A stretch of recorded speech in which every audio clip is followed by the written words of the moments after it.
All right, it is 8:05, so I'm going to start up. Good morning, everyone. Make sure you're in the right place. This is the online AWD 1100 C# programming class. It's actually called Programming Fundamentals with C# for the spring 2024 semester at Rankin Technical College.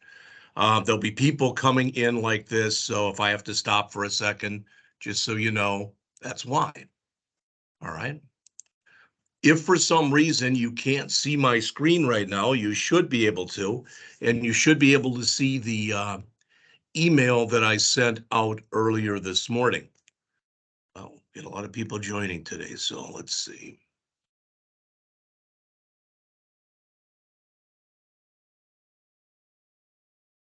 Now, since this is an online class, there are 17 people in the class, all right, but several of them will probably never be joining because they're working full time. That's why every single lecture that I create, I tape. All right. You've already gotten emails on this from me already, but I'm going to talk about it again in just a little bit. So what I want to do today, a lot of it is going to be kind of administrative in nature. All right. So the plan today is the first thing we're going to do is to go over the syllabus. Now, the syllabus is about 25 or so pages. Of course, we're not going to go over every page. I'm going to concentrate on the first 4 or 5 pages of the syllabus. All right. If you have not received it, and everyone should have, I'll show you how you can go out to Inside Rankin and get it as well. All right. After we do that, we're going to set up C# on your machines. Now, I've already put a video out there on how to do that, but I'm going to uninstall it on my machine and try to reinstall it. Hopefully, I won't have any problems with that. All right. When we get done with that, there are 2 more packages that we're going to install, Git and GitHub. Now, some of you, this is your first class at Rankin Technical College in the AWD program. Some of you had a class with me last semester. If you had a class with me last semester, you can kind of tune out when we do the Git and GitHub stuff because you've already got that. All right. Now, if there's any time left, and there probably will be, all right. If there's any time left, though, then we're going to start going through the textbook. I do want to mention something to you about the textbook I was not aware of until yesterday. And that is each one of you is entitled to a quote, free, unquote, hard copy of the textbook. Now, a couple things about this. It is included in the cost of your tuition. All right. So when I say free, you are paying for it because it's built into your tuition. Now, I contacted the guy who runs the bookstore. He's out of the Rankin St. Louis campus. And I asked him why we don't have the hard copies here yet. He wrote back and said, would you please ask your students to email you and let you know whether or not they want a hard copy. So again, my email is jpscott@rankin.edu. If you want a hard copy of the book, please just send me an email. You don't have to do it right now, but try to do it by no later than the end of the week. Then I will let Sean know how many books to send, and they should be here by Monday. All right. If you've already purchased a copy, I don't know what to tell you. You are entitled to a free one. I didn't know that. If you've got an electronic one and you wanted a hard copy, you can get that too. Or if you just want 2 copies, you can have that. All right. So after we go over the syllabus and setting up C# on your machines and setting up Git and GitHub on your machines, we're going to, as it says, start going into the book.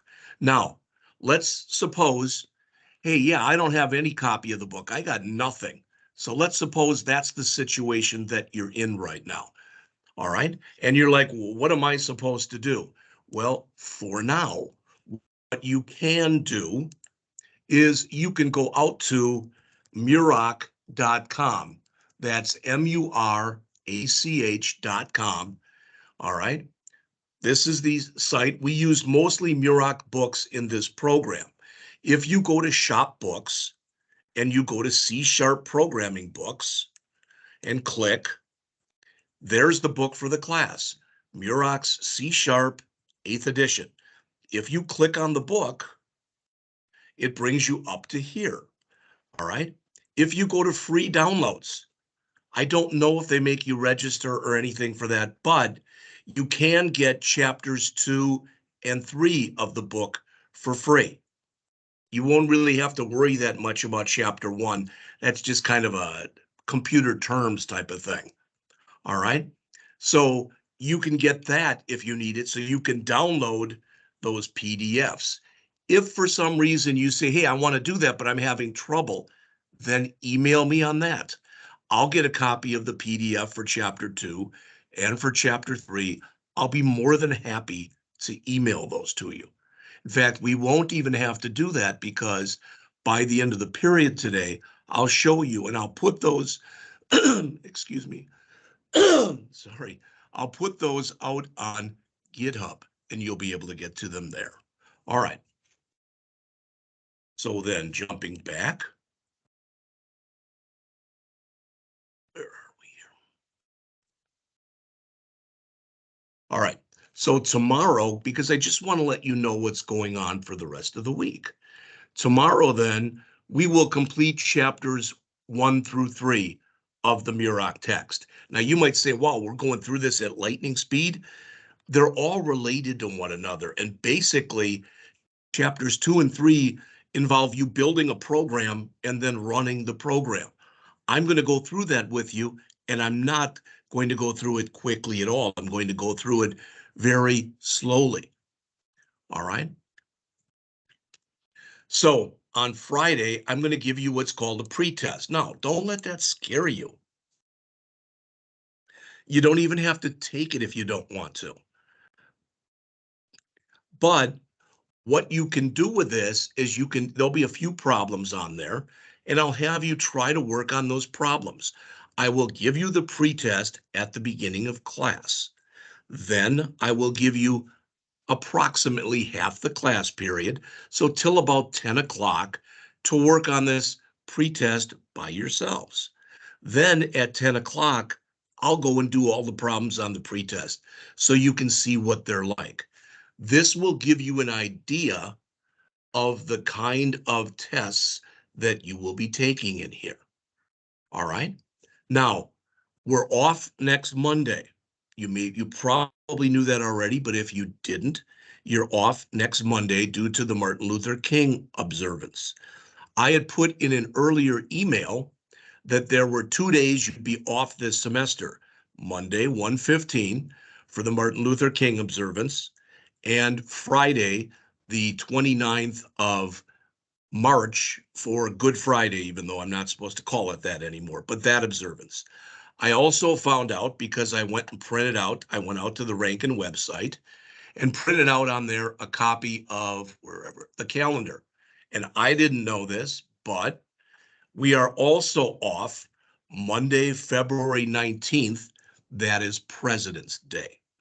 So those are the 3 days that you will have off. Monday, the 15th of January. Anytime on here it says all school holiday.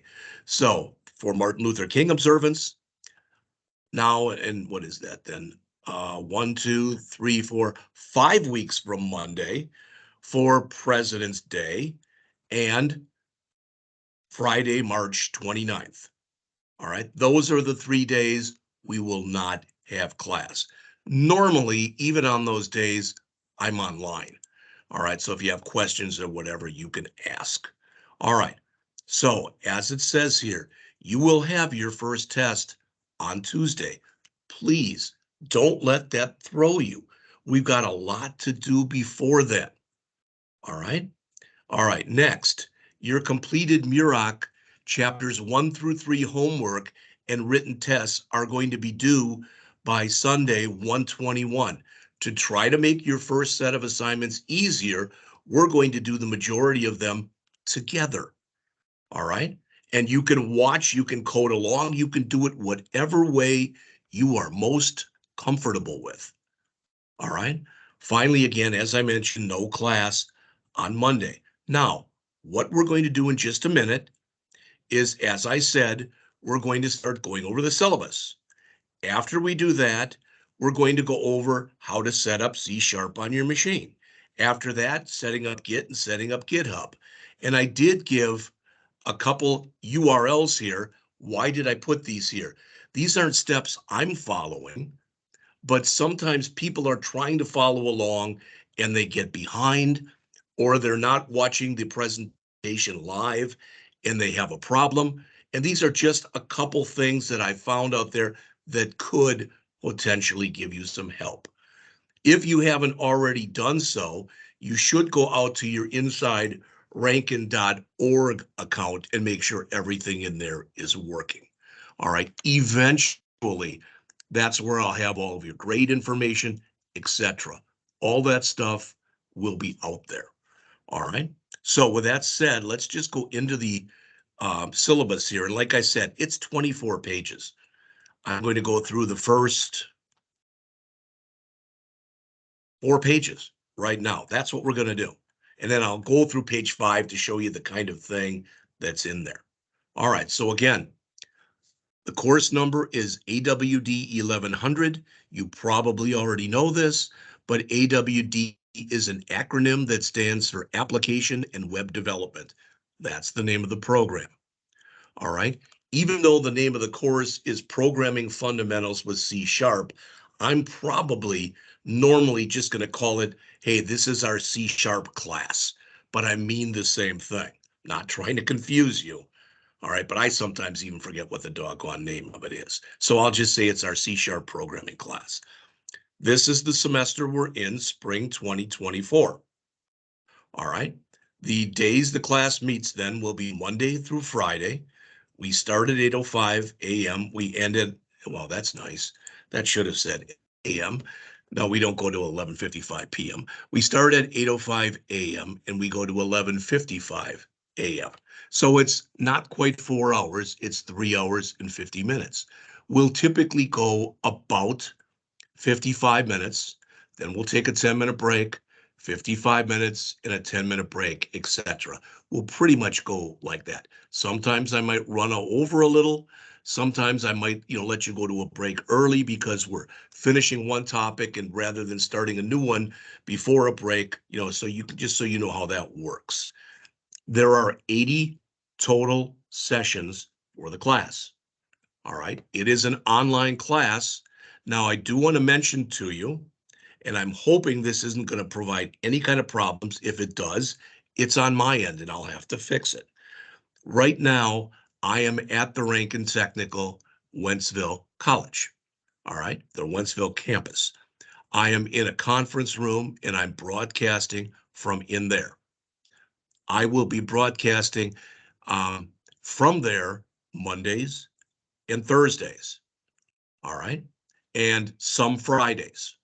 Okay, the reason I'm telling you this is if I don't broadcast from there, I'll typically be broadcasting from my home. All right. Now, I just got a new modem put in from my home, and I'm thinking of putting in a whole new system in my house because occasionally the internet drops there. Okay. Hopefully that won't be any kind of problem. Like I said, the guy told me from Spectrum, he said, your modem is a piece of garbage, and it was their modem. So he replaced it, and it seems like things are running much better since then. All right. Okay. This is my information. I will tell you, please don't call there. I am in the office an average of 15 to 30 minutes a week.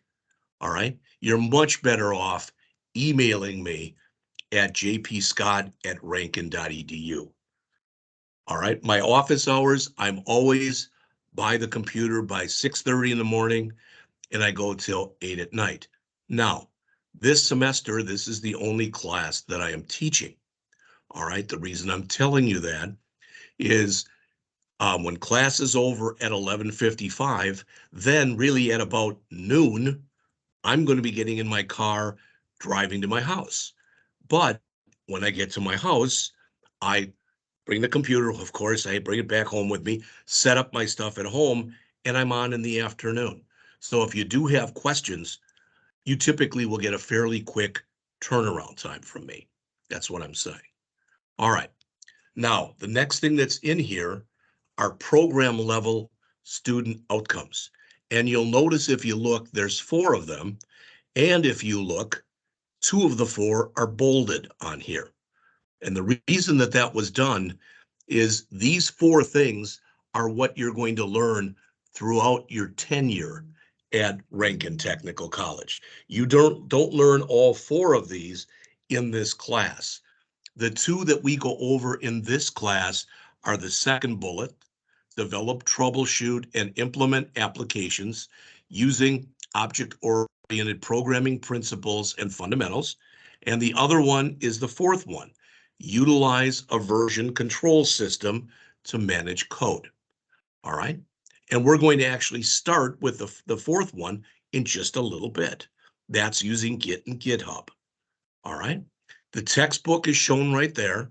If I clicked on it, and I'm not going to, but if I clicked on it, it would bring you right to the same Murach page that I showed you before. All right. The YouTube channel, if you haven't been reading my emails, some people tell me sometimes, yeah, you send enough. I'd rather send you too much stuff than not enough. I have my own YouTube channel, and I put a playlist in there for this class. So if I click on this, all right, that is, well, that's interesting. Okay. Well, let's just do it like this. I'll go out to YouTube. Let's cancel that. And in YouTube here, I'm just going to type in Jeff Scott hyphen Rankin Technical College. Like, whoops, well, close enough. All right. And the J here, the red J, if you click on that, okay, that'll bring you to my channel. Now you'll notice, now I've been here 7.5 years and I have 2,800 videos. Do the math. All right. So there's quite a few videos out there. If you go out there this way and you click on playlists, all right, you're going to see a playlist that says AWD, C# programming, Rankin Technical College online. All right. And if, the actual full title is Spring 2024 Semester, Jeff Scott. So if you click on that, these are the presentations that I've done so far. So what I have done has been 2 or 3 different things. First of all, as you can see right here, I went through a video, and it's fairly quick, of how to install Visual Studio. We're going to redo that in just a couple minutes. Our textbook has 22 chapters in it. Other than chapter 13, which I didn't want to go over, we will in class, but I didn't want to go over it ahead of time because I thought it would just confuse the heck out of people. There is at least 1 presentation, all right, for each one of those chapters. Just like right now, too, it is my voice and the computer, all right? Also, when we start in chapter 4 here, what I started doing was building a payroll application. Notice chapter 4, chapter 5, 6, 7, 8, etc. All right, 9, 10, all right. And then we get into working with what's called object-oriented programming. Don't worry right now what it's about. All right, that's when we get to chapter 12, so that won't be for quite a while. I did about a 50-minute presentation introducing you to that. Then I took this payroll program and converted it into an employee program. All right, so there's chapter 12, there's chapter 15. I don't have one for every one. And that's chapters 12 through 16. All right, then we start the database stuff. So I did Link as part of the database stuff. I did 3 applications there, and I did 2 other applications. All right, in addition to all of these things on PowerPoint. So if you look, you'll notice that there are 43 videos in here right now. You don't ever have to watch any of them. But sometimes people either fall behind, get confused, or whatever. All right. And I will tell you, For example, last semester in the class that I was teaching, in that class, there were people who fell behind. If that happens to you, all right, and you're thinking, I'm just not getting this stuff. I'm trying, but it's not coming to me. Let me know right away. All right. And I'll go in you at the St. Louis campus, at least last semester, they had two individuals, they're second year students, who had volunteered to tutor. All right. There's no cost to you if you need a tutor, and they get paid $10 an hour to tutor you. It's all electronic, meaning it's all online. All right. Now, another thing, and this is new for everybody, what I'm about to tell you. All right. When I go out to Inside Rankin, my Inside Rankin page looks a lot different than yours does. Even if yours looks just like this right now, it is not the same. All right. This is my page here. And if you look right here, there's a thing here called early alert messages. All right. If I notice, the minute I notice somebody seems to be falling behind, what I'm supposed to do is fill one of these out for you, on you, whatever you want to say. They don't affect your grade in the least. But what'll happen is we have student success coordinators here who will probably get a hold of you and say, hey, Bob, hey, Mary, is there anything I can do to try to make your life here a little easier? All right. And they're really pushing us to be sending out these early alert messages. All right. And going along with that, just so you know, all right, I'm going to jump down here and jump back again. But that's the grading scale here. All right. Now, this is wrong. We don't give D's at Rankin. If you don't achieve at least a 74.5 average, you fail. This is not my rule. This is a Rankin rule. All right. So you can see the grade schedule that's up there. So if it's the first test that we have, okay, and you happen to bomb it, let's just say that happens, you get a 30. I'm supposed to send out an early alert message on you. All right. And again, I'm just telling you this stuff because I'm trying to make you aware of what goes on here. All right. So jumping back then, I'm not going to read a bit of this to you. You can see it on screen. I don't want to insult you by reading at you, but this is the description of the course. And in fact, if I go back here and we go back to Murach and I go to table of contents, guess what? We go through the whole book. All right. And it's not a small book. There are 772 pages and 22 chapters. Now, some of the content in here, we go over very lightly. There's just not enough time. All right. We'll spend quite a bit of time on here and on here. And it might seem at first like, man, you're just racing through chapters 1 through 11. And it's not going to be the case, but it may seem that way to some of you. When we get to chapter 12, as you probably guess, the second half of the book is harder than the first half. So we'll really start slowing it down when we get to the object-oriented programming section. All right. Sometimes people ask me, well, how often are we going to have tests in here? Not for every chapter. All right. There'll be two types of tests that we'll get into in just a minute. But what we call HOTS, or hands-on tests, they'll be either every 2 chapters or every 3 chapters. That's what they'll average out to. All right. Plus, one thing that's going to change this semester, and I'm telling you all this right now, this is no warning. This is nothing else. But last semester, I would have people who I would give a test, let's say today, and it would be a week or 2 weeks from now, and they still hadn't turned it in. So, and you'll all get an email on this later, but the way that I'm setting it up this semester is if you have a test, a hands-on test, and you don't take it within 3 days, you failed that test. You can't retake it. And I'm doing that to try to be as fair as possible to the majority of students who do take it on time. All right. Again, just so you're aware of what I'm talking about here. All right. So The reason I mention that is the course description, you can go back and try to map a lot of this stuff that's in here up to the table of contents that I just showed you in the book. All right. Now, these 1, 2, 3, 4, 5, 6 things right here, these are what you're supposed to get out of this class. And again, I'm not going to read anything to you. All right. We're going to start on these first 2 bullets today. All right. And if we don't, then tomorrow.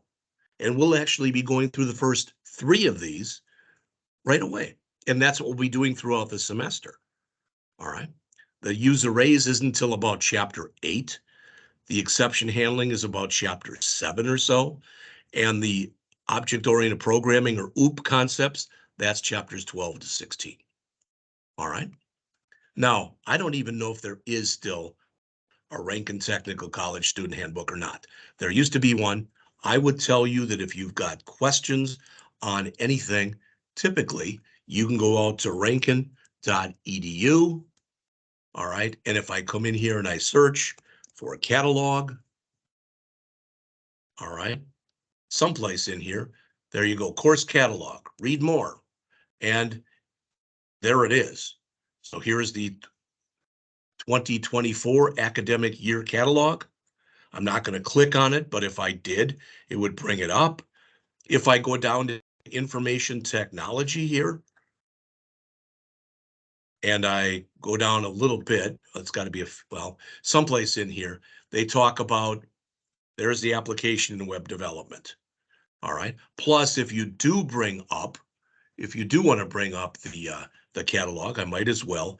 I think it's about page 74 or something like that in there that has got information about this program. All right. No, 73 maybe. Electrical systems. I know it's in here. Okay, maybe it's 78. There it is. Application and web development technology. Now, I do want to mention this because sometimes people get confused here. All right, I should have ran off another piece of paper of mine, but I didn't. But I wanted just to show you this, and that is this. If you are going to go through this program and you're going to go through the entire program, and that's at least the hope that we all have. All right, there are 4 courses in the program. The first one, and some of you took this last semester, is AWD1000, and it is called Web Development Technologies. Oh boy. If you didn't take that last semester, don't worry about it. Do those people have a leg up on you? Possibly. But I've had many people who have taken the class you're in right now, which is AWD1100. And that is, again, programming fundamentals with C#.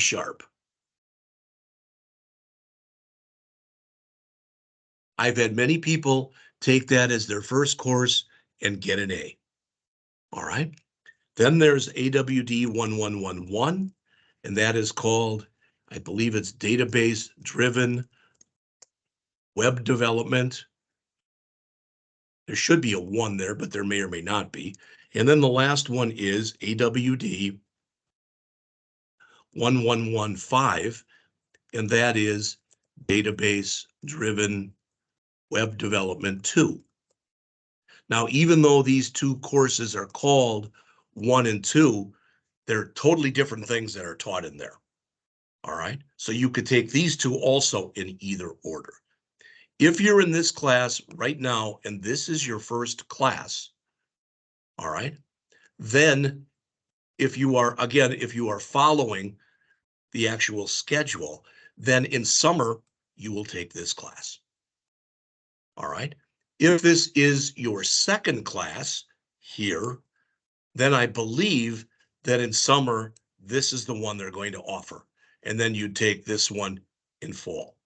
All right. I could be wrong on that. I haven't been told yet. All right. But again, I just wanted you to realize and recognize the schedule and everything. I've got a listing of all of these classes and basically the descriptions for each one. I'll try to remember to send that out later today, so everybody has a copy of that as well. All right, so attendance. This is a little weird in here, and I'm not going to read to you. All right. As far as attendance goes, when you are assigned homework, it will either be assigned like on a Monday and be due the next Sunday, or be like today, I'm going to assign homework, but it's not due till a week from Sunday. All right. Now, it says students are expected to watch the lectures live or on tape. Okay. Now it says if the work is turned in by the due date, so if you've turned in your work by the Sunday that it's due, and it's due by midnight on that Sunday, all right, if you turn it in by then, you're marked present for the week. If you turn in nothing, you're marked absent for the week. The way it's set up with online classes is you only get 2 absences before, it says before the instructor is required to drop you. Guess what? I don't drop you. Rankin does. Now, if that happens, typically 99% of the time, you can get back in again by appealing this. And again, if something happens, all right, we're not as into the pandemic anymore, but I had this happen where I had a student who had COVID bad and literally for 2 weeks was bedridden. All right. And I worked around that with the person, and I will do the best I can. If you're in an accident, I've had that happen. I had a student when I was teaching this back in the classroom that they were on their way to class and they got T-boned by somebody, and they were out for 6 weeks. We still worked with them on that. All right. Okay. There are no such things anymore as excused absences, just so you know that. All right. For honesty, again, we're expecting in here, you're not going to cheat. As you'd probably guess, it's much harder to administer something like that with an online class. All right, but that's just the way that it is. I went over the grade scale with you already. What this is saying right here, and don't worry if you can't read it or you don't understand it, but everybody is different. And what I mean by that when I say everybody is different is some people, I try to set this class up that at least somewhere in the area of a third of the class, somewhere around there, a quarter to a third, or 20% to a third, I don't know. On those days, there'll be lab days. In other words, we won't have a regular class. There'll be just time for you to work on homework.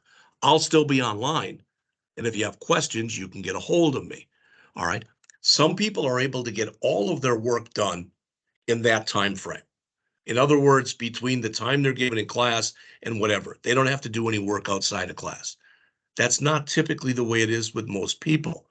With most people, they have to spend some time outside of class, whether you're watching this live with me or whether you are watching this on tape. But they have to spend some time outside of class to get their work done. And like I said, everyone's different.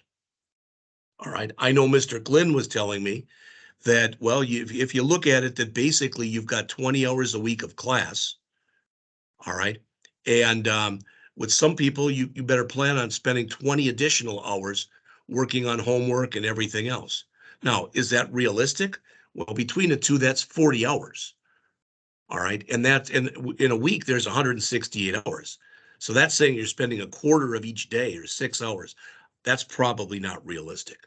But again, everybody's different with the amount of time that it takes them to understand and get through the material and do the work, etc. The grade weight, this is the way I did it last semester, and unless they tell me to do it differently, I'm going to do it like this semester. All right, we'll talk about all this stuff before the end of class today. There are written tests for each chapter. I actually sent these to you already.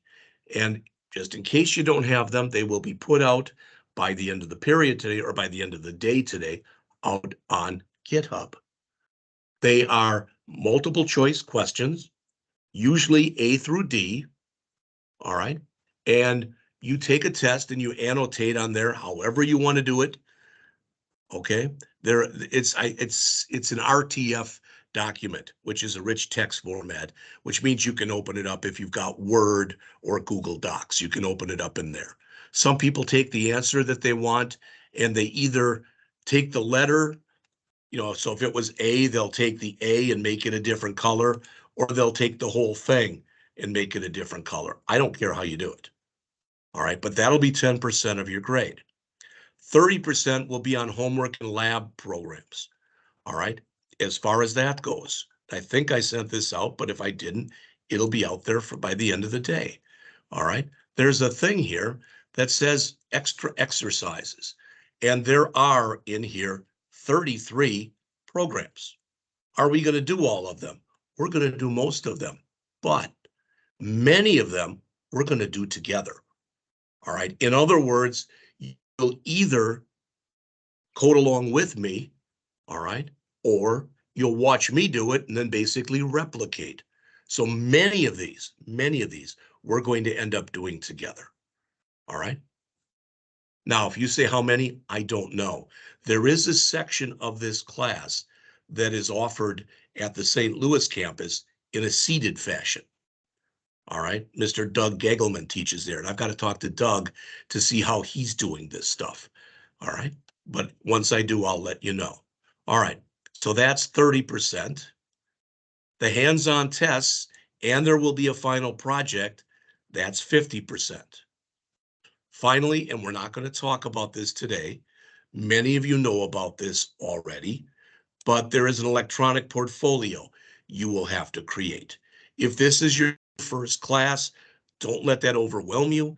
I am going to show you at a later time a free software package you can download where you can build this drag and drop by literally just dragging things onto the screen. All right, it's not that it's that hard. All right.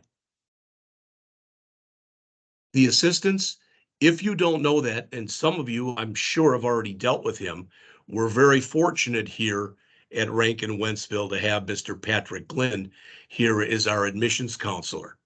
All right, that is Patrick's phone number, 314-286-3306. This is his email address.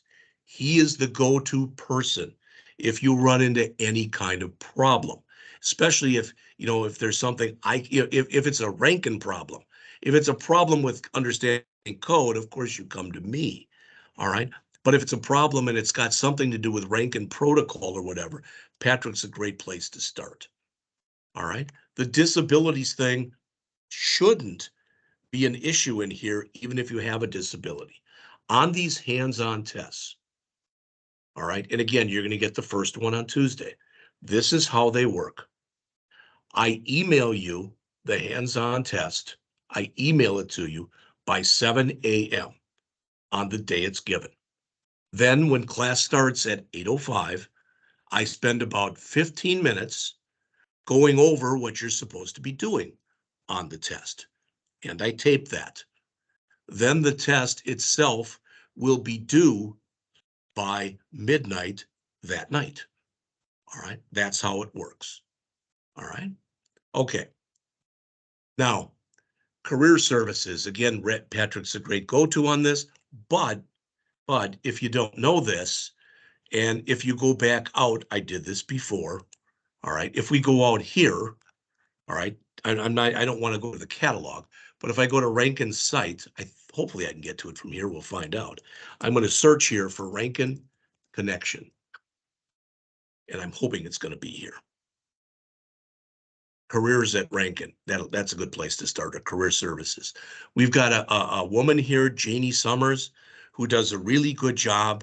You want to go out, you don't have to do it today or tomorrow, but you might want to start doing it sometime this semester and sign up for the Rankin Connection.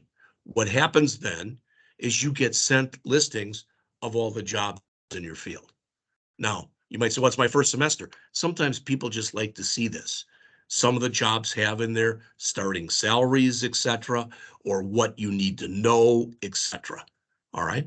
If you say, I don't want to do that now, I'll do that when I'm in my third or fourth semester, fine. I'm just telling it to you that that's a possibility. all right? And going along with that, if you didn't know this, all right, what Rankin does twice every school year is they have a job fair. All right, there will be a job fair. I believe it's already next month. I'll have to check on that. All right, but there'll be a job fair at the St. Louis campus. And then later that month, there'll be one here at the Wentzville campus. All right. Now, on the day of the Wentzville one, that usually goes from 8:30 till 11:30. And on that day, um, usually I give you a lab because I try to circulate with the people who are there, the people, the professional hirers, etc. Now, it's very different between the two campuses. If you go to the job fair, the one that's in St. Louis, all right, they'll probably that one is an IT specific job fair, and there'll probably be around 50 companies that are looking to hire both hardware and software people. If you come to the one in Wentzville, there's probably 100 companies, but they're not just computer companies. They're for diesel and automotive and mechanics and everything else. There's probably only going to be a small handful of companies that are actually there looking for somebody in the IT or AWD field. All right. Snow days, this is kind of a moot point. All right. Because this is an online class, it really and truly shouldn't matter. So as it says, as this is an online class, assume that classes will always be held. All right. Now, I'm supposed to make sure you know this. Okay. Before I even go over this, if I go down to February 19th, which I told you I didn't realize was a day that we have off. So if you look on there, it says on that date, we're going to be having a pretest for chapters 10 and 11. No, we won't. There won't be class that day. All right. So the reason I'm telling you that is as it says down here, all right, this syllabus, what we plan on doing pretty much every day is on these pages. But as it says, this is a living document. In other words, the schedule may change during the semester if or as necessary. All right. Okay. Now we're actually going to take a break in about 10 minutes or so, but why don't we just get started? So what I want to do here, and I'd like all of you, if you've already downloaded the software, great. If you have not, you can follow along with me. All right. And what you'll notice is if I go down here and I look, I've got something if you haven't done it yet, you probably don't have. And that is this Visual Studio installer. All right. And it says on here that I have already downloaded Visual Studio Community. And you can see there's already an update available. I did this only 2 weeks ago, but there's already an update. All right. What I'm going to try to do here, let's see, we got more. I'm going to uninstall this. I'm purposely going to get rid of it, and then I'm going to reinstall it. All right. Yes, I want to uninstall it. Now, this may take a couple minutes. It's a pretty big package. I believe with everything I ask you to install on here, it's around, I think, 9 to 10 gig. I could be wrong. All right. Hopefully it'll come fairly quickly. While it's doing that, all right, again, if you've already installed the software successfully, tune me out for a couple minutes. If you have not, then please go out to visualstudio.com. All right, if you can't read that, I'll make it bigger.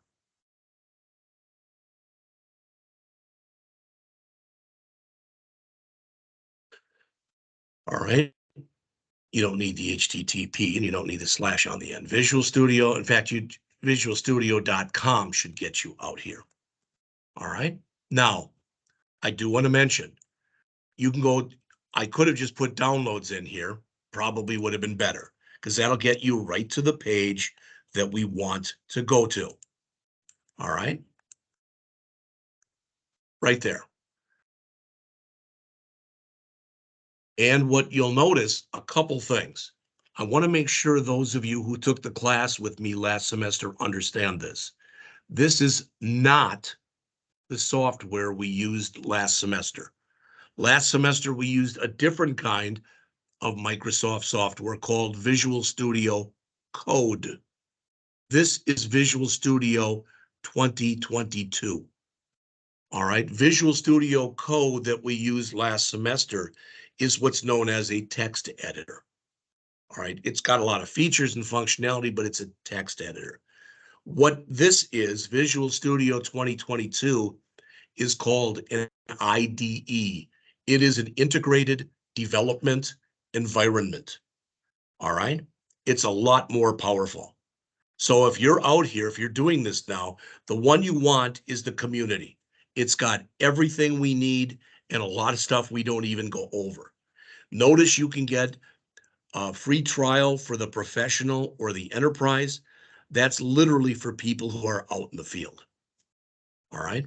You don't need that. And it provides some stuff that we don't go over anyway, like creating reports and doing a bunch of other stuff. Now I want to see where I am here. As soon as this finishes and it tells me it's uninstalled, I'm going to click the free download button. Everybody's, when you are installing this, everybody's might be a little different.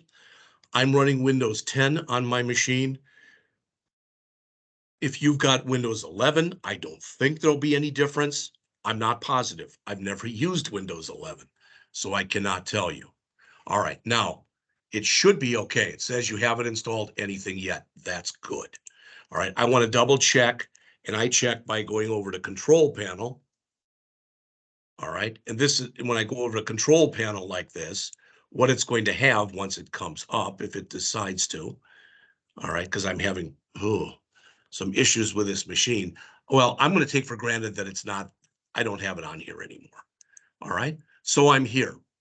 And where it says select from available, you might have this picture on yours. All right, so installer, I want Visual Studio Community 2022. That's what I want. So I'm going to click the install button right there. Now it says in here, there's a whole bunch of junk you can choose. There's 3 things in here we want to choose. 2 are necessary for this class. 1 will be necessary for those of you who will be in the AWD1100 class next semester or the semester after that. But you might as well download it now. So what you need is this first one here. This is one you'll use later. ASP.NET and web development. So you can click on that to check it. The other 2 you will need, and this one is a must for this class, the .NET desktop environment right here, and going down, the data storage and processing here. So those are the 3 you should check. ASP.NET and web development, .NET desktop development, and data storage and processing. Those are the 3 I want. So I'm going to come down over here and I'm going to choose install while downloading. All right, so it says install while downloading or download and then install. It doesn't matter. I'll do download and then install. Doesn't really matter. I think you can choose either one. And then I'm going to click install. Now, if you get a message like this, even though you're probably working on your own machine, it says, hey, you need to be an administrator. Just click yes, and it should work. This is going to take some time to do. All right, it'll take, depending on the speed of your internet connection, it could take anywhere from 10 minutes to a half an hour. All right, and again, I've got a pretty good internet connection here. It's pretty strong, etc. All right, but it's going to take a while. All right, why? It says this is 2.54 gigabytes, and here it says there's 458 packages, and right now it's put in about 5% of those. So this will take a while. All right. Now, the other 2 things that we're going to install today are going to be Git and GitHub. We can do those while this is running because even though we're going to be saving this work with Git and GitHub. Git and GitHub are not tied to what we're looking for here. So I'm going to take this and let it download, and I'm going to come over here and click my minus sign to minimize it. I don't need this anymore, so I can click right there. All right, I don't really need this anymore. All right, so I'm going to come in here and we're going to also download Git and GitHub. I'm going to start with Git. So I'm going to type in Git, Git, download. I'm putting that into my address bar. Git, download, just like that. And I'm going to hit enter. And the first one that comes up is the one we need. Git-scm.com downloads. SCM stands for Source Control Manager. You don't have to worry right now about what that means. But you may be amazed at how fast this will go. Now, I've got it on my machine, all right? And I want to uninstall it, but I don't know if it's going to let me right here. Like I said, this is supposed to come up and show me stuff. For some reason, I'm getting weird stuff is happening with my machine here. But I'm going to try to type in Control Panel again. And that's supposed to bring up something on my screen, which, as you can see, is not coming up. So I don't know if it's going to give me an error because I've already got it on my machine or not, but I can still walk you through the steps. So it's git-scm.com. All right, and it should look like this. Now, notice it's a download for Windows. If you happen to be taking this program and you're using a Mac or you're using a Linux machine, you may end up having some trouble. I'm just warning you of that right now.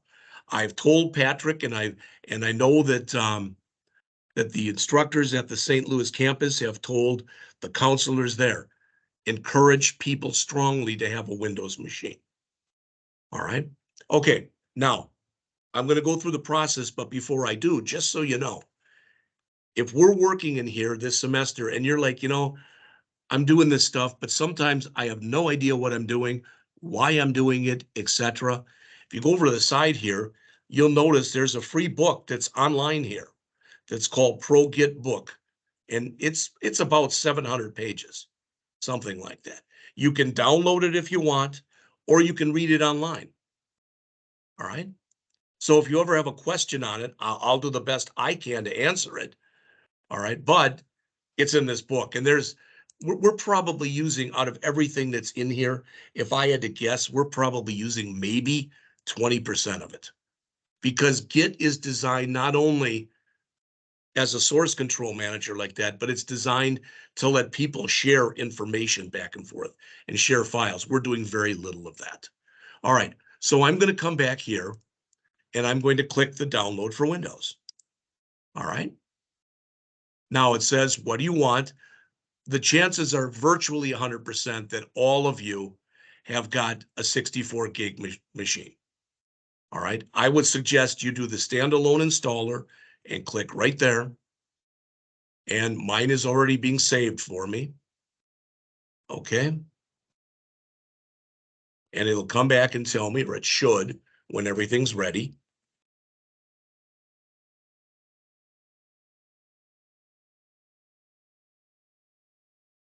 You'll notice this package was released about 2 months ago.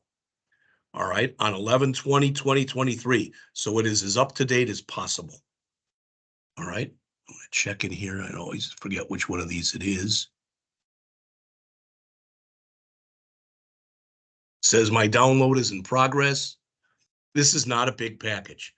It's 58 meg, but with today's software, that's actually fairly small.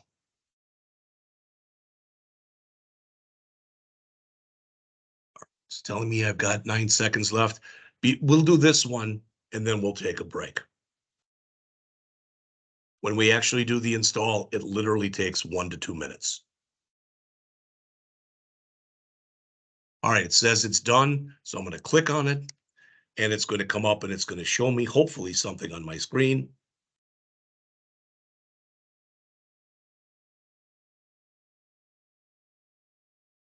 All right, when I get that, I'm going to choose yes again. And now Again, I may get an error on here because I already have it installed. But literally, to start with, all right, just click the install button. This is even easier than it used to be if it's like this now, because all I would tell you is if you start getting a bunch of options, they might be doing mine like this because I've already got it here. But if you get a bunch of options, just accept the default. There should be like a next button. That's it. That's literally all you have to do. We'll talk about what this is, and I will show you some Git commands later this period. All right.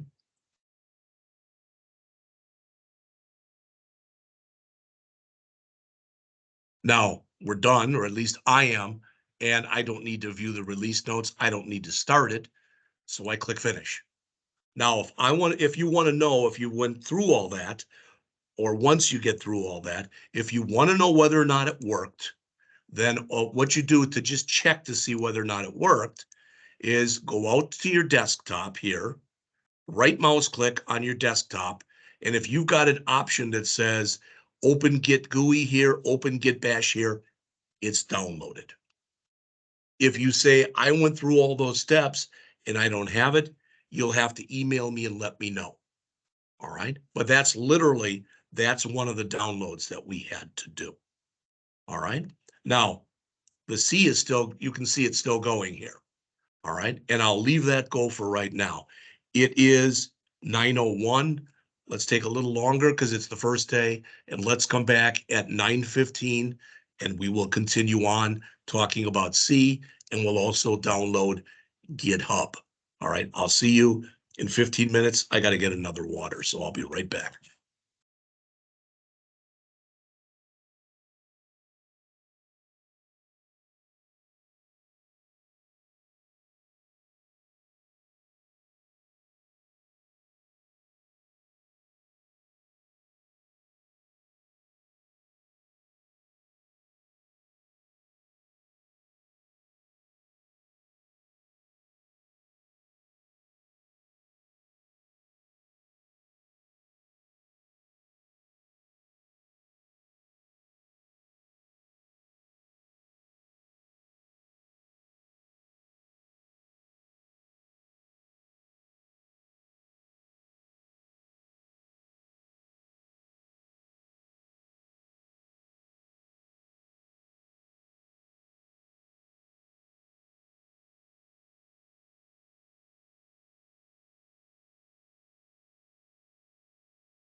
That's why they're going to call him down. He lifts him up. That's a big man.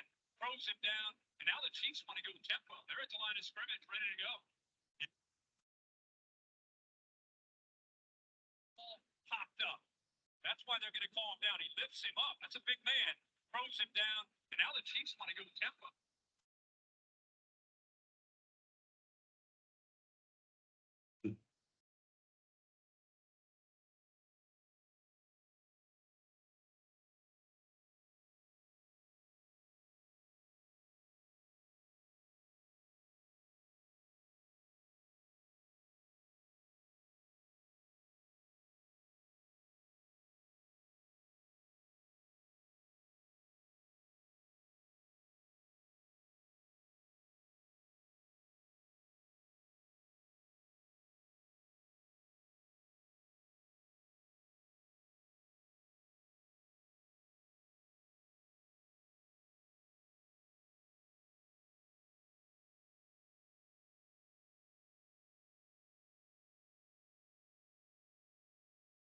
All right, it is 9:15, so I'm going to start back up again.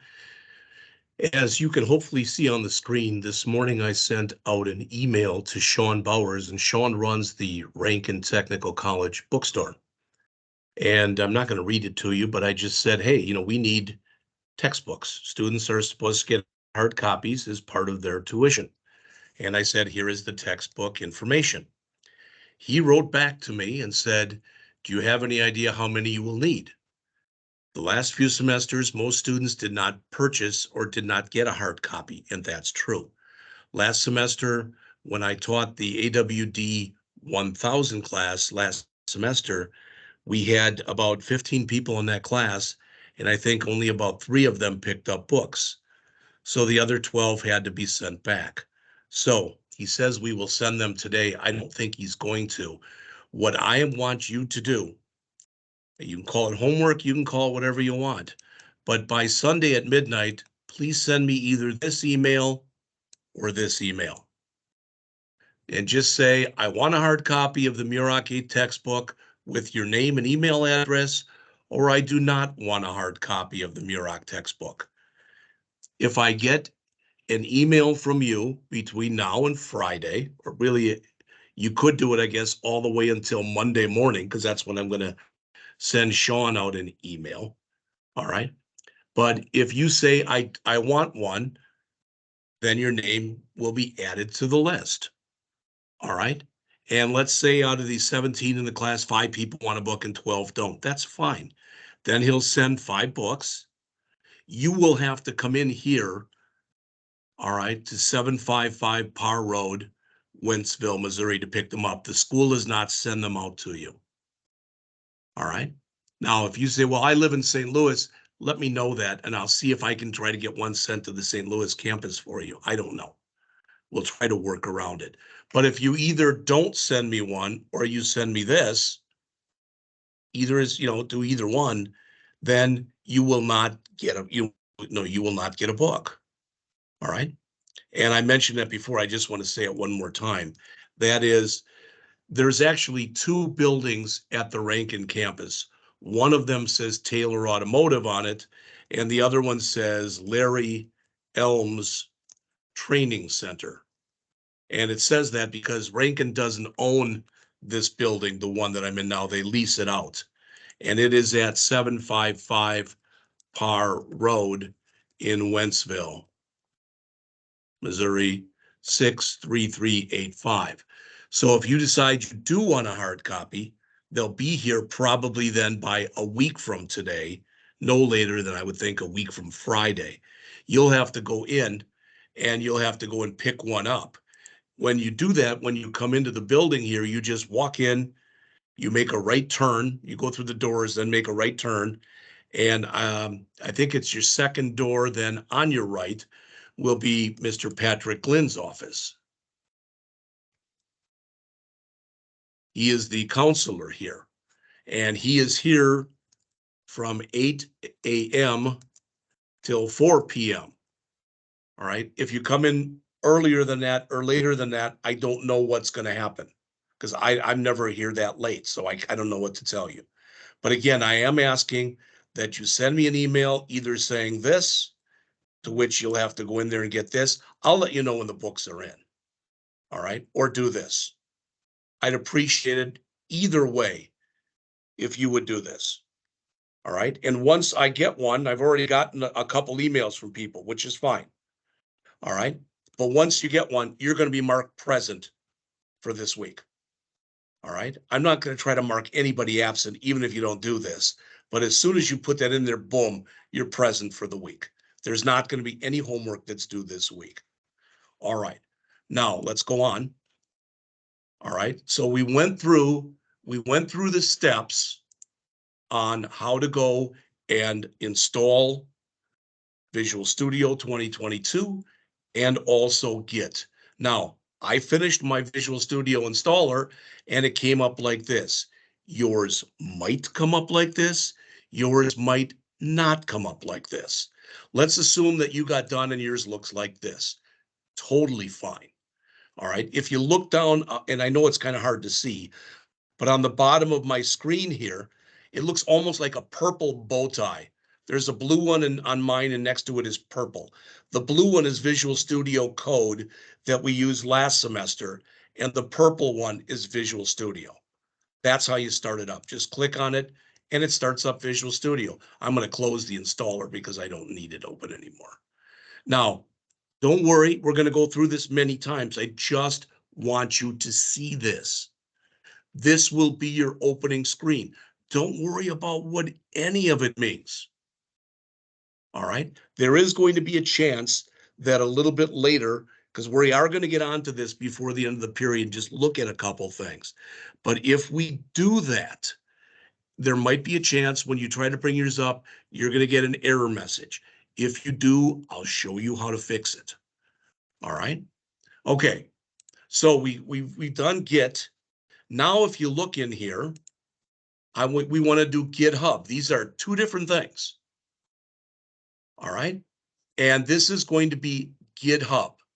And I'm not going to do the desktop. I've never used it, so I don't know how easy it is to use or not use. But I just typed it in here, GitHub download for Windows 10. Now, that says just go out to github.com, period. Now, when I go out there, yours will not look like this because I'm logged in because I have an account already. So what I'm going to do is I'm going to come in here and sign out. All right. And it says I want to sign out from all my accounts. This should be what yours looks like. This should be in here, should be what yours looks like. All right. Now, I'm going to walk you through a bunch of steps here. When we get to a certain point, I'm going to stop because I've already got this on my machine. I tried doing it in a class a couple years ago where I tried to remove it and add it again. It took 2 weeks to fix it. So I'm not going to do that with you. I am going to ask this, and that is, it's going to ask you to create a GitHub account and have a name. I'm going to ask that the name you use will be your first initial, your middle initial, and your last initial. Let me say that again. Your first initial, your middle initial, and your last name, Rankin. I'm asking that you have that name. I do. Mine is JP Scott Rankin. That is my GitHub username.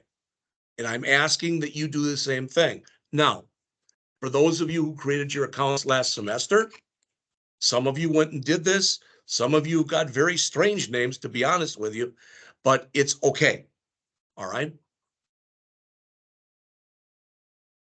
I'm just asking that everybody do this. So if you're here, you can go here and sign up for GitHub, or you can click up here. I'm just going to click here that says sign up for GitHub. I'm going to click the button up here. All right. So it asks for some stuff. So this will be that username. So again, for me, it was JP Scott Rankin. But notice when I do that, it says, hey, somebody's already got that. You can't have it. So let's suppose I don't have any people in the class by this name, but let's say that your name is John Smith. Okay. And it's John J. Smith. So you put JJ Smith Rankin. All right. You put that in there and it comes back and it says, you can't have that. Somebody else has it already. Then just try to put a digit at the end if you have to. All right. So go in there and make your username. Again, I would prefer it if you used your first initial, your middle initial, your last name, Rankin. All right. But not FM last name, your actual first initial, your actual middle initial, your actual last name. It just makes it so much easier. All right. I had a couple people, my second year students, a couple of them last semester who have very bizarre names. And unless I wrote them down someplace, I'd always forget what they were. I don't want to go through that. When you do this, put in your Rankin email address, even if you've got a Gmail or something else. Then put in your password. For your password, I would strongly recommend you write it down and put it in your wallet or someplace where you won't lose it. All right. GitHub is actually pretty good if you forget it about sending you something, but that's not to say that they're going to send it out to you right away. All right. Okay. So it says verify this account. So I'm going to assume in here that I put in JP Scott Rankin for my username. I'm going to assume in here I put jpscott@rankin.edu. Yours would be something like John_Smith@insiderankin.org. I get that. All right. You put in your password. You probably don't want to have that checked. All right. Because other than that, you probably won't get any emails from them at all, other than a verify your account type of email that you're doing right here. So it says, please solve this puzzle so we know that you're a real person. Now, if you don't know this, this is a newer version of what's referred to as a CAPTCHA. All right. And what I can do here is I want to make sure that my front wheel is facing out to the right here, like it's showing right there. I think, oh, it's this way. I'm sorry. Those are the fingers, I guess. So I want to come here and now notice they are. All right. The fingers are pointing this way and my car here is pointing this way. So I'm going to click submit. In fact, just so we're sure it works, I'll come in here and I'll give myself a different username. I'm just going to put in here, hello world. All right. And it's not available. How about 123? That's not available. How about howdy world? That's not available. All right. So I'm going to pretend that was my name. And for my email address, I'll put in there howdy_world@rankin.edu. All right. And I'll put in a password. And I realize actually that would be howdy world Rankin. Okay. So that would be my username. That would be my email. There's my password. And I did the CAPTCHA. Then I click submit. All right. Now it says it passed. That's good. So now I'm going to go to create account. Now it says we're almost done. We sent out a launch code. You're going to have to go out to your email to put in this code. Now notice there is no howdyworld@rankin.edu. So I'm not going to get this. You will have to do this. That's almost all you will have to do. All right. There may be a few other things. I really don't remember. All right. But then once you've done all that, then hopefully the next time you log in and you go to github.com, it'll look, well, let's see. It's still expecting verification, so let me sign out of this too.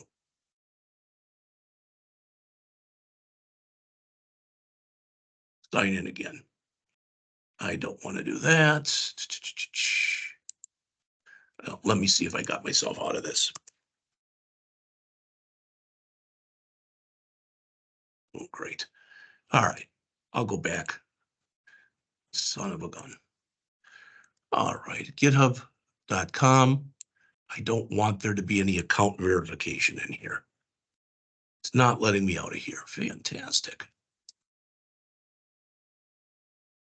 All right, let me see if I can exit. Now let me see if I can come back.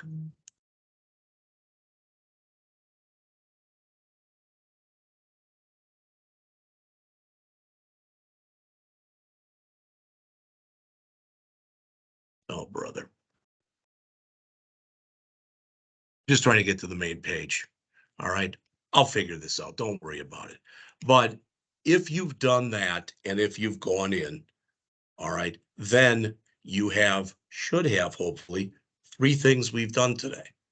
All right, you have C# set up on your machine. You have Git set up on your machine. You have GitHub set up on your machine. All right. So it says, don't forget your email, send, update your email address. I've never done it this far before. Usually I don't do this. And usually if I do something like this, if I tell it that I want to get out and exit, it doesn't bring me right back in here. So.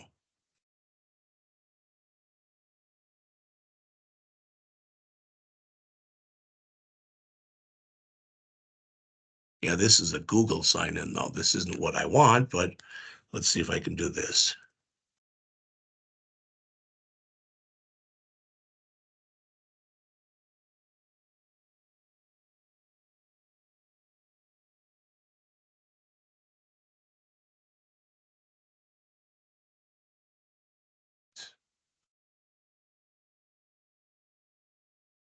Son of a gun.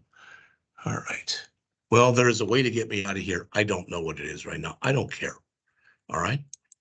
But after you get done with all this today, if you had problems with either or with any of the 3 things we've done, if your C# doesn't appear to be installed correctly, if Git doesn't appear to be installed correctly, if GitHub doesn't appear to be installed correctly, it is then your responsibility to email me, and I will try to help you walk through it. What we can do, just so you know, what we can do is I can set up individual Teams meetings with any of you at any time if we need to do that. All right. And hopefully, that won't be an issue one way or the other. All right. So what I'm going to do is this. I have an electronic version of our book. All right. I've got a hard copy too, but I've got an electronic version of the book.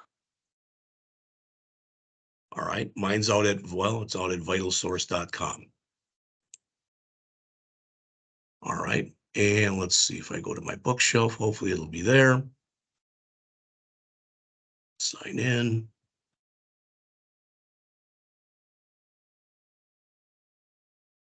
All right. All right, so there it is. So why am I doing this? Because I'm going to start going through the book now. All right. All right. Now, again, you'll notice if you look through here, this will be gone in a minute. But if you go through here, okay, it's all set up like this. Also, just so you know, if you care or not, there is a search feature in here. So if I wanted to know where something was in the book, you can tell it to search, and you can tell it to search the entire book. All right. There usually is a way to, there we go, to close that. All right. So this again is our book. All right. I'm going to move along in here a little bit. This is interesting. They've actually changed the interface.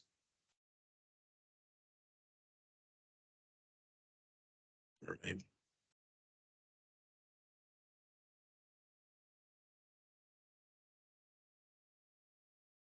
So go back one. I've already mentioned this to you. There's 22 chapters in the book.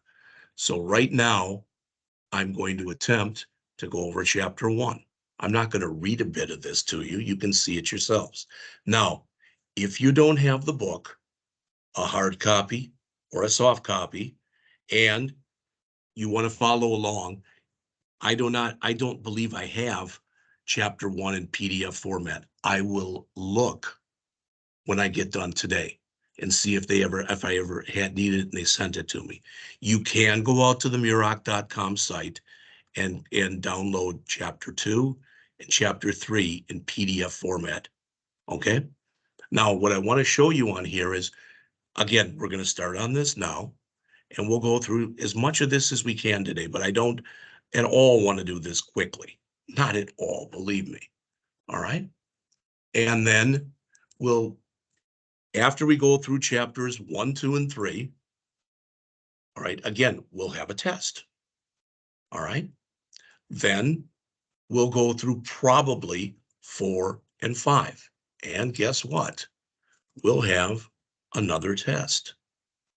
So, and then 6 and 7 in a test, 8, 9 in a test, 10 and 11 in a test. It's probably the way it will work. All right. Now, there usually is a thing over here where there's a arrow where I can just go from page to page. Of course, it isn't here right now, but that's all right. I have to do it this way. All right.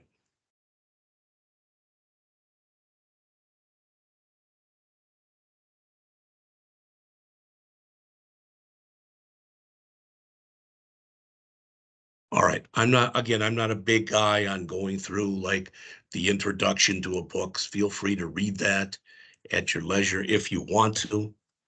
All right.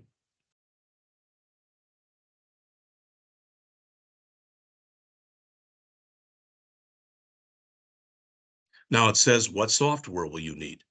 Well, the only software that you will need, all right, is Visual Studio. So we already, hopefully at least, we all have that. All right. Now where it says down here, the SQL Server Express local DB, that's one of the things that's that database checkbox that I asked you to check. One of the 3 that I asked you to check before. All right. This is ridiculous. All right. As it says, if you go to your website, and I'm going to put all this stuff out there, and I'm going to go through something on GitHub as soon as I figure out how to get out of where I am and get back in again to my account. All right. But I'm going to show you how you can both A, grab something that I put out there for you, or B, put something out there yourselves. All right. I'm going to go through all that stuff and try to do it by the end of the period today. All right.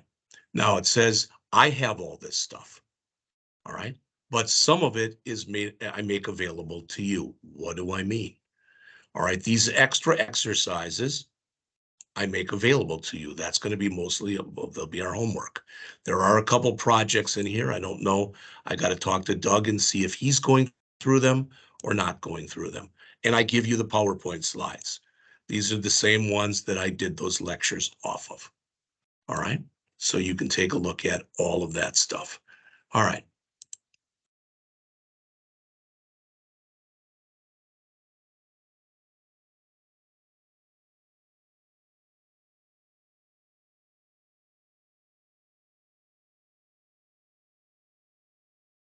All right, so here we are, section 1, an introduction to Visual Studio. I'm not going to read, but I'll paraphrase. Chapter 1 introduces you to .NET. In chapter 2, we actually build an application. In chapter 3, we put code into the application so that it works. Now, if you end up, once we get into the software in just a minute, once you go in there, if you end up having problems, all right, if you end up having problems, all right, then you're going to have to let me know. But I'm not going to have time right now to help people individually. All right, but I'm more than happy to after class, sometime this afternoon. Okay, now a lot of times what they'll say in here, and I actually like the way they put this paragraph, because sometimes they'll say, now that you understand how to do this, and you read 2 pages in a book, you might have no idea how to do it. And I get that. All right. So the idea behind what we're doing right now in this chapter of the book is it's just designed to get you started. That's it. All right. So, and like I said, there should be arrows on here. I don't know why I'm not getting them, but I'm not. All right.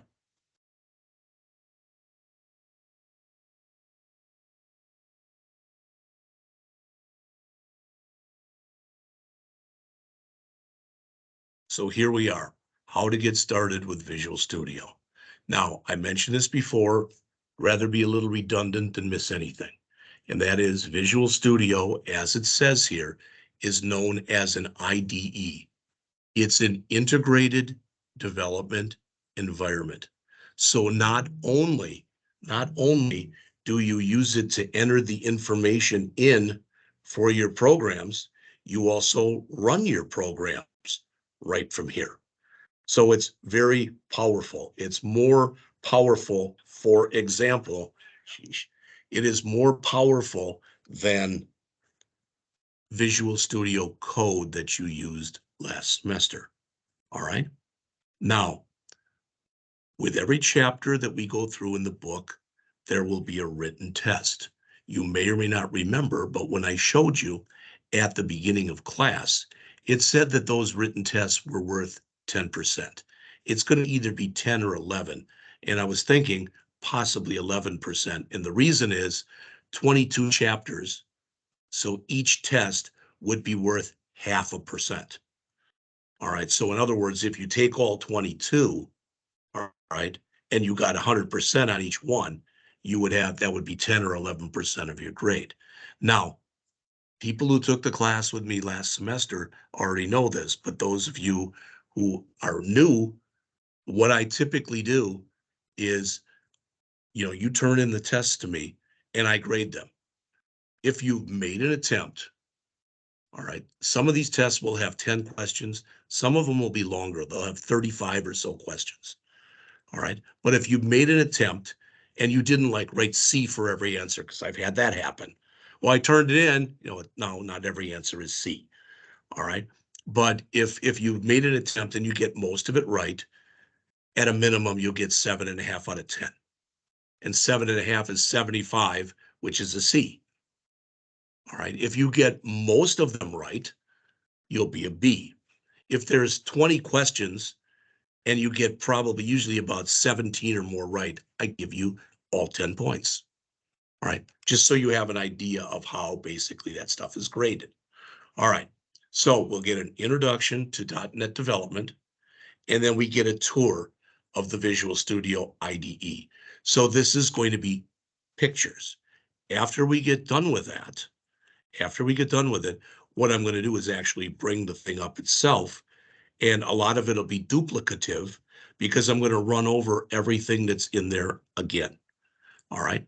And I'm going to show you errors, for example, that most people make. All right.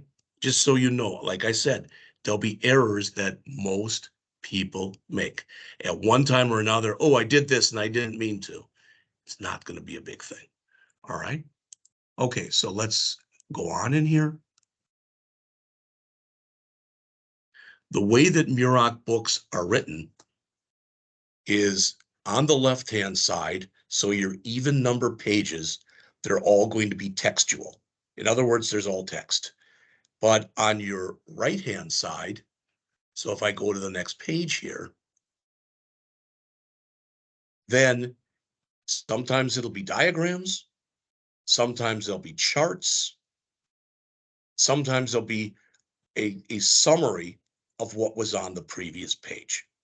All right, and um, that is how all books by Murach are written. And just so you know, we use the Murach books for this class, or book for this class. We use the Murach HTML book and the Murach CSS book for the AWD1000 class. we use the Murach ASP.NET MVC book for the AWD1115 class. The only one we don't use Murach for is the AWD1111 class. We currently don't have a book for that because we haven't found a good one. All right. Okay. So let me back up to the previous page. All right. I'm not going to sit and read to you. All right. I'm going to tell you this quickly, and I probably shouldn't go talking like this, but I'll say it anyway. All right. And that is Monday here from 9 o'clock till about almost noon. We had our in-service, and we had several presenters. Some of them present very well. Some of them put up a bunch of PowerPoint slides and read them to you. Personally, I don't need to have somebody read to me. And for that reason, when we go through this, I'll paraphrase some of the stuff that's in here. But I don't want to read any of it to you because you can read it yourselves. All right. Now, what we'll be doing in here is we'll be making two types of applications. All right. Don't worry about this desktop apps. Don't worry about that stuff. We're either going to be making what are referred to as console applications, or we're going to create Windows Forms applications. There's a lot of stuff in here we would never deal with. We never talk about WPF or XAML or UWP, etc. You don't have to worry about that stuff. The only thing that you'll have to understand is how to create Windows Forms applications and how to create console applications. All right, we're going to go over all of that.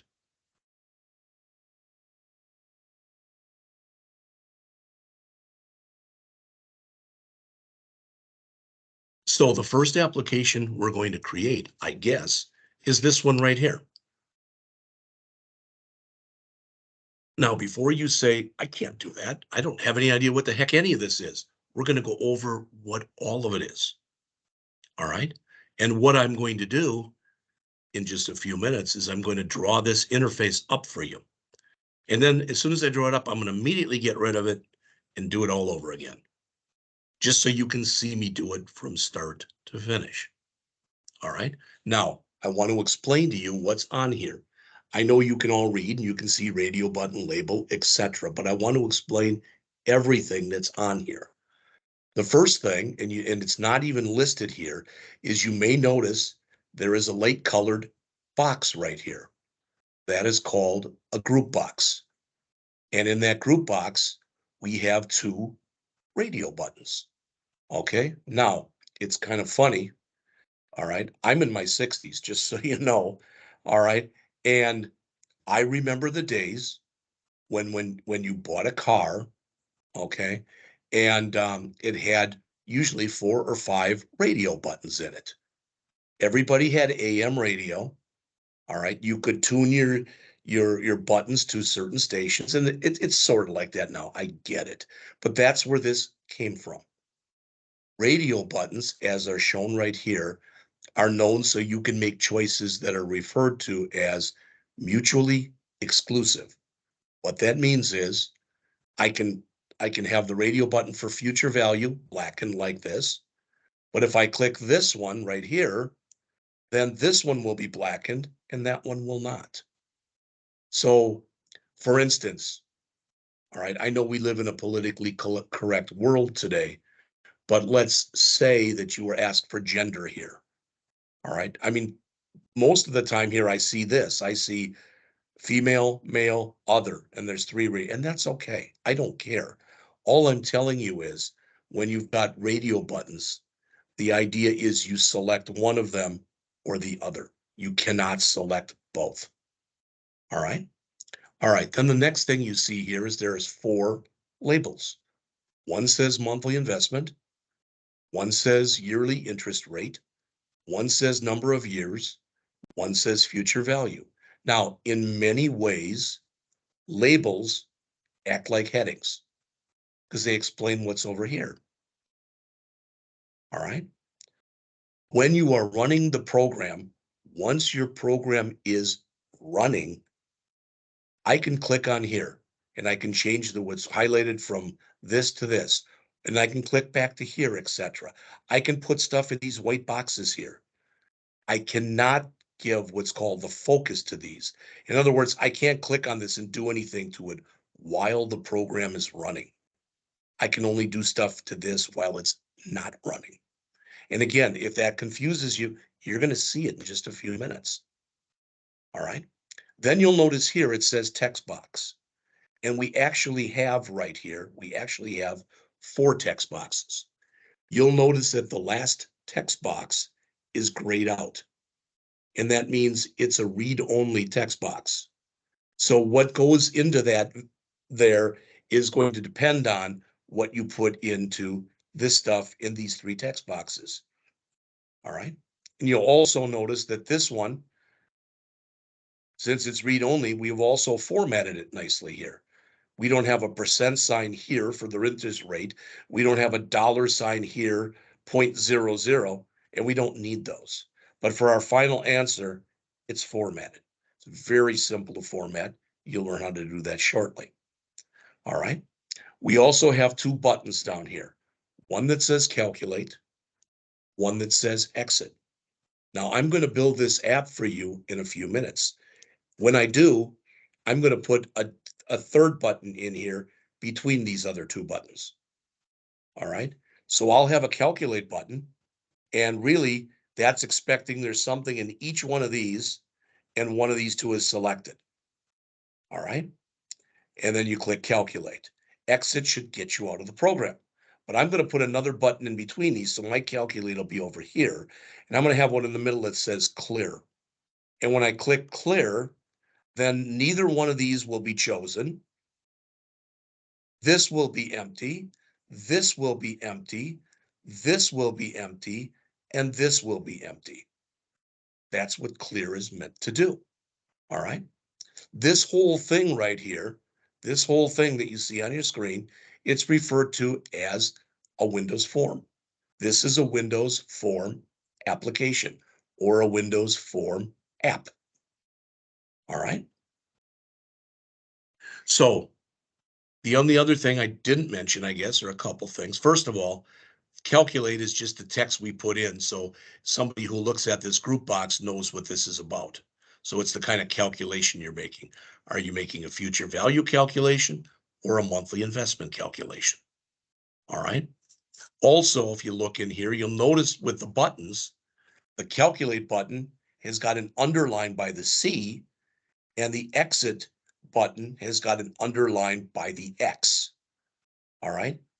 And that just means that if I want to run this, I can either click the calculate button or click the exit button, or I can hold down on the Alt key and tap the letter C to do calculate, or I can hold down on the Alt key and tap the letter X to do exit. Now that's pretty much it. Of course, there's logic you've got to put in so that when you put these in, you get something here. And I also want to mention to you, because sometimes this kind of weirds people out or whatever, that it's going to be a few chapters. If you leave one or more of these blank, you're not going to get anything here, but you're going to get an error message in your program.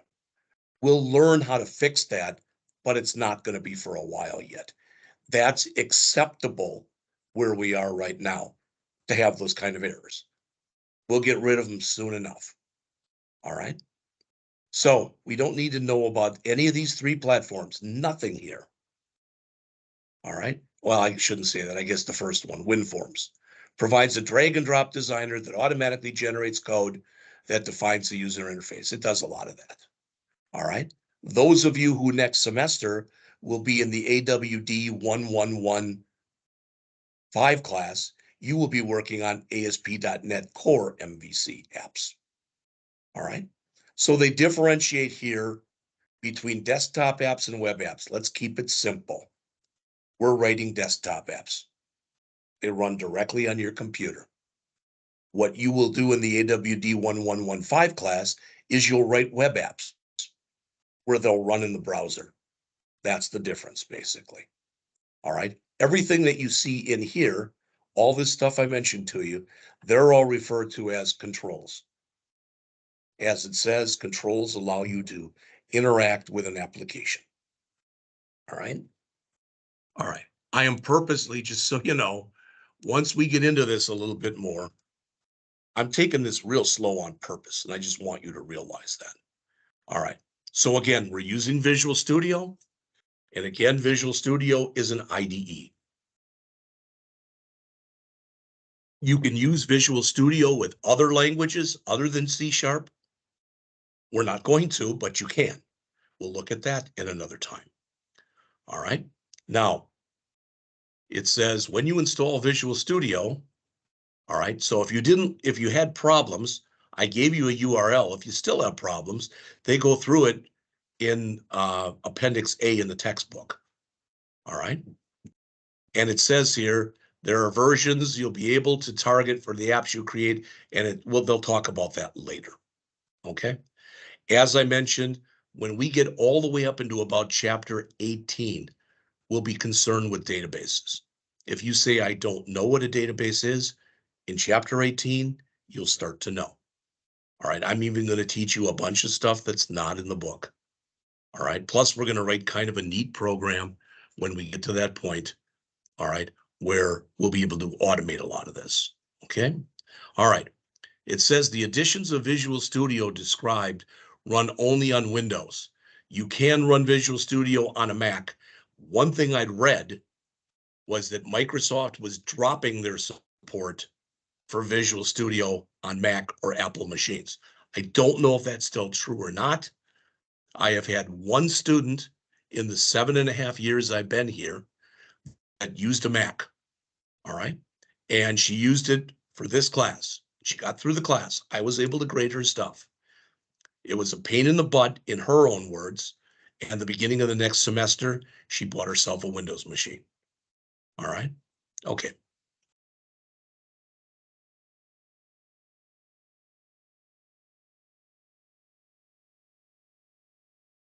All right. I've already mentioned the difference between these. We're using the community edition. When I started to teach this, and I can't even tell you now how many years ago it was, before I came to Rankin, I taught at a technical college in Wisconsin. That's where I'm originally from. All right. And I taught Visual Basic. Visual Basic used to be the language that you used with this. Now it's not. Now it's C#.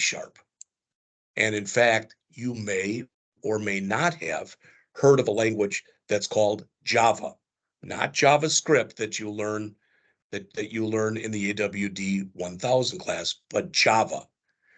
I look at C# as kind of being Microsoft's answer to Java. All right. In fact, the learning curve to go from C# to Java or Java to C# for if you're a professional developer is about 2 weeks. All right. So they're very similar in nature. Okay. Again, Visual Studio is an IDE. All right. We're going to see this when we can choose the framework that we're using. I'm not going to go over that right now. Again, once we get to chapter 18, we'll talk about databases. All right.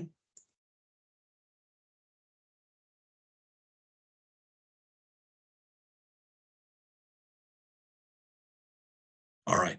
Now, the next thing that's in here,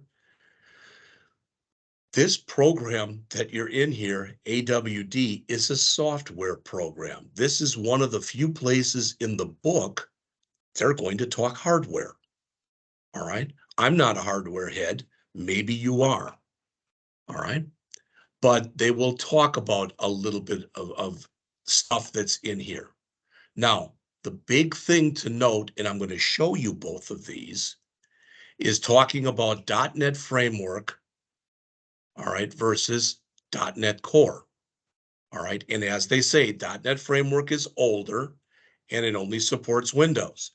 .NET Core is newer, and when they say it's cross-platform, you can get .NET Core programs to work with a Mac or Apple machine, with a Linux machine, or just about anything else. Now, they've got some stuff in here, and they say both of them provide a set of class libraries. What that means is there is pre-written code to help you do certain things. All right. And all you have to do is basically reference those libraries in order to be able to use that code. Now, are we going to do that? Yes. Right away? Of course not. So yes, we will be doing that stuff. All right. When you go to run your program, all right, it goes through something called the CLR, or the Common Language Runtime. Now, if we do go look on the next page here, looks like it's about page 30. But if we look, they'll show you pictorially how some of this stuff looks. And again, do you need to worry about it? No. All right. Now, if you do look at it this way, all right, this is you and this is the computer. All right. So you are the one that's going to use C# in this class. You are the one who is going to use Windows Forms in this class. We also use EF in here, which stands for Entity Framework. You don't have to worry about it. It's a database thing. This stuff is all done by the system. You don't worry about Common Language Runtime. You don't worry about languages. You don't worry about compilers or operating systems. So you can read this, and they may ask you something about it on the written test. I don't know. All right.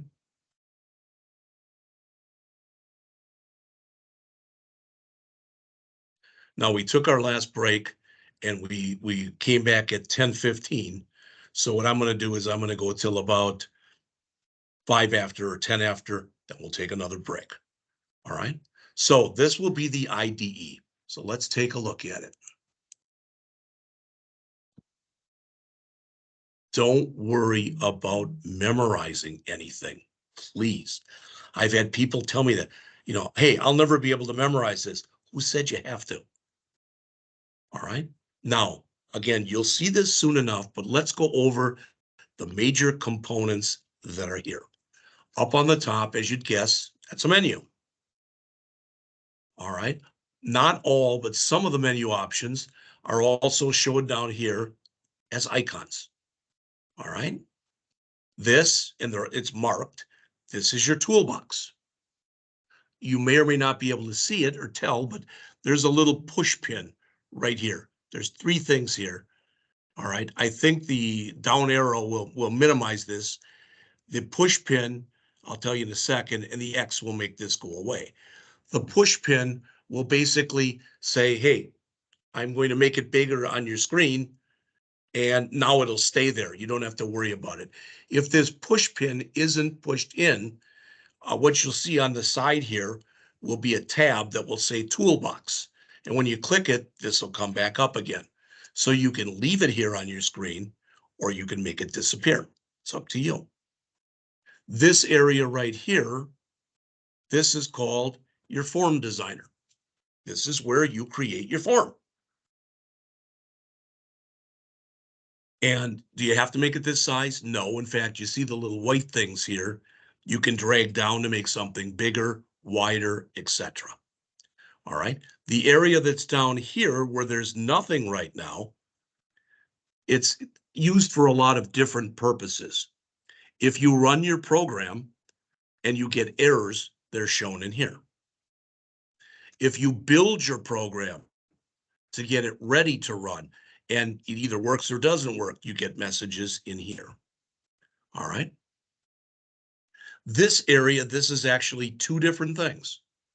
This is called your Solution Explorer right here. This is called your Properties window right here. Now, what's going to happen sooner or later to you, purposely or accidentally, is all of the stuff that you see here, this, the toolbox, this, the Solution Explorer, and this, the Properties window, they're all dockable. So for instance, if you decided you wanted your tools window, or your toolbox rather, to be over here, you can just drag it over there.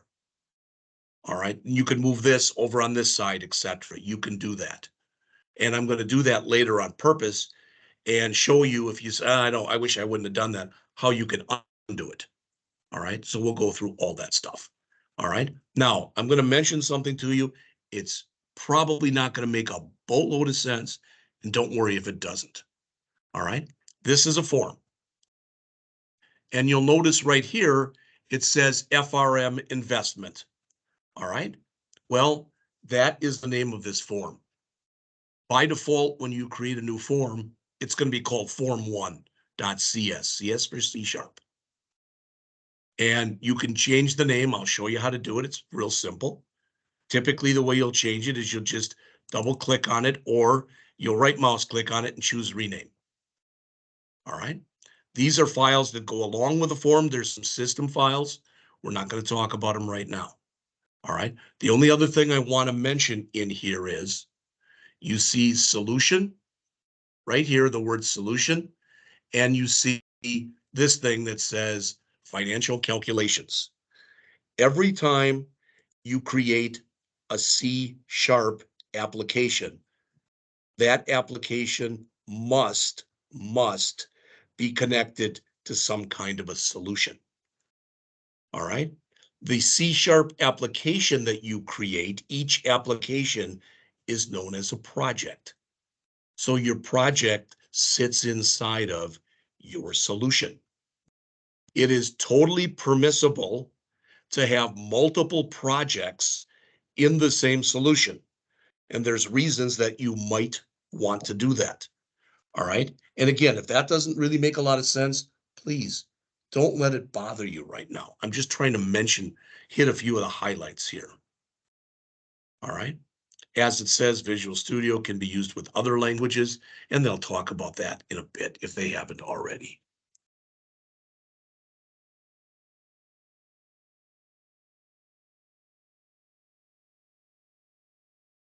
All right.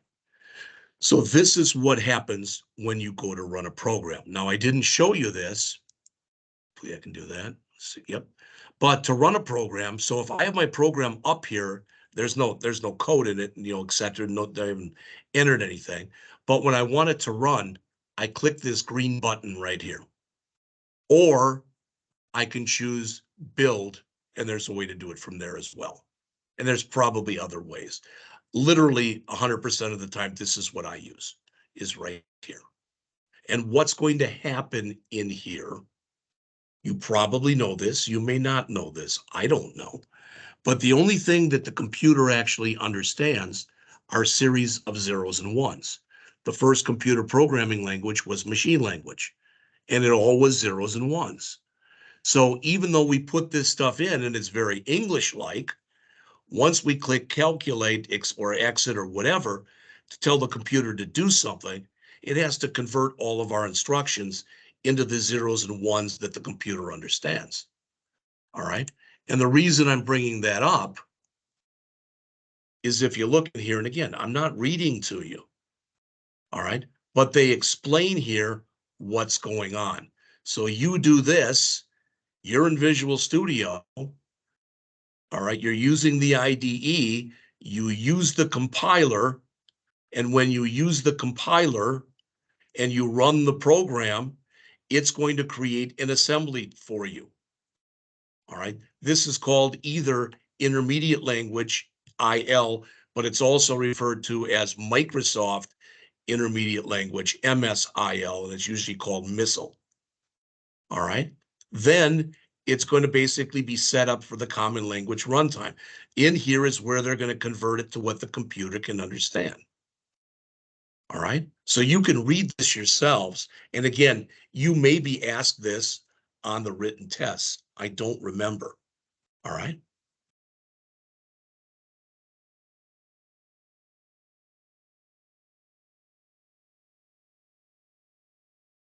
All right. So they're going to show you a tour of Visual Studio. I think what I'm going to do instead of that is we're going to take a break right now. And when we come back, I'm going to start up Visual Studio. And rather than give you the tour through the book here, which I will do, I'm going to give you more of a tour by bringing up the software on screen and letting you see what's going on. Okay, so it is 10:07, just about 10:08. So let's take 12 or 13 minutes and come back at 10:20, please. I'll see you then.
All right, it's 10:20, so I'm going to start back up again.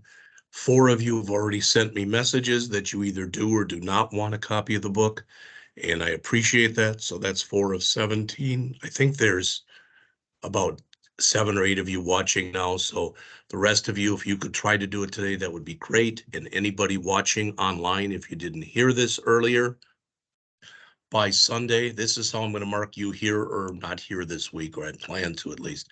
Just send me an email that says, I want a copy of a hard copy of the Murach textbook with your name and your email, and or say I do not want a copy of the textbook with your name and email. And next week on Monday, I'm going to contact everybody who did want a copy.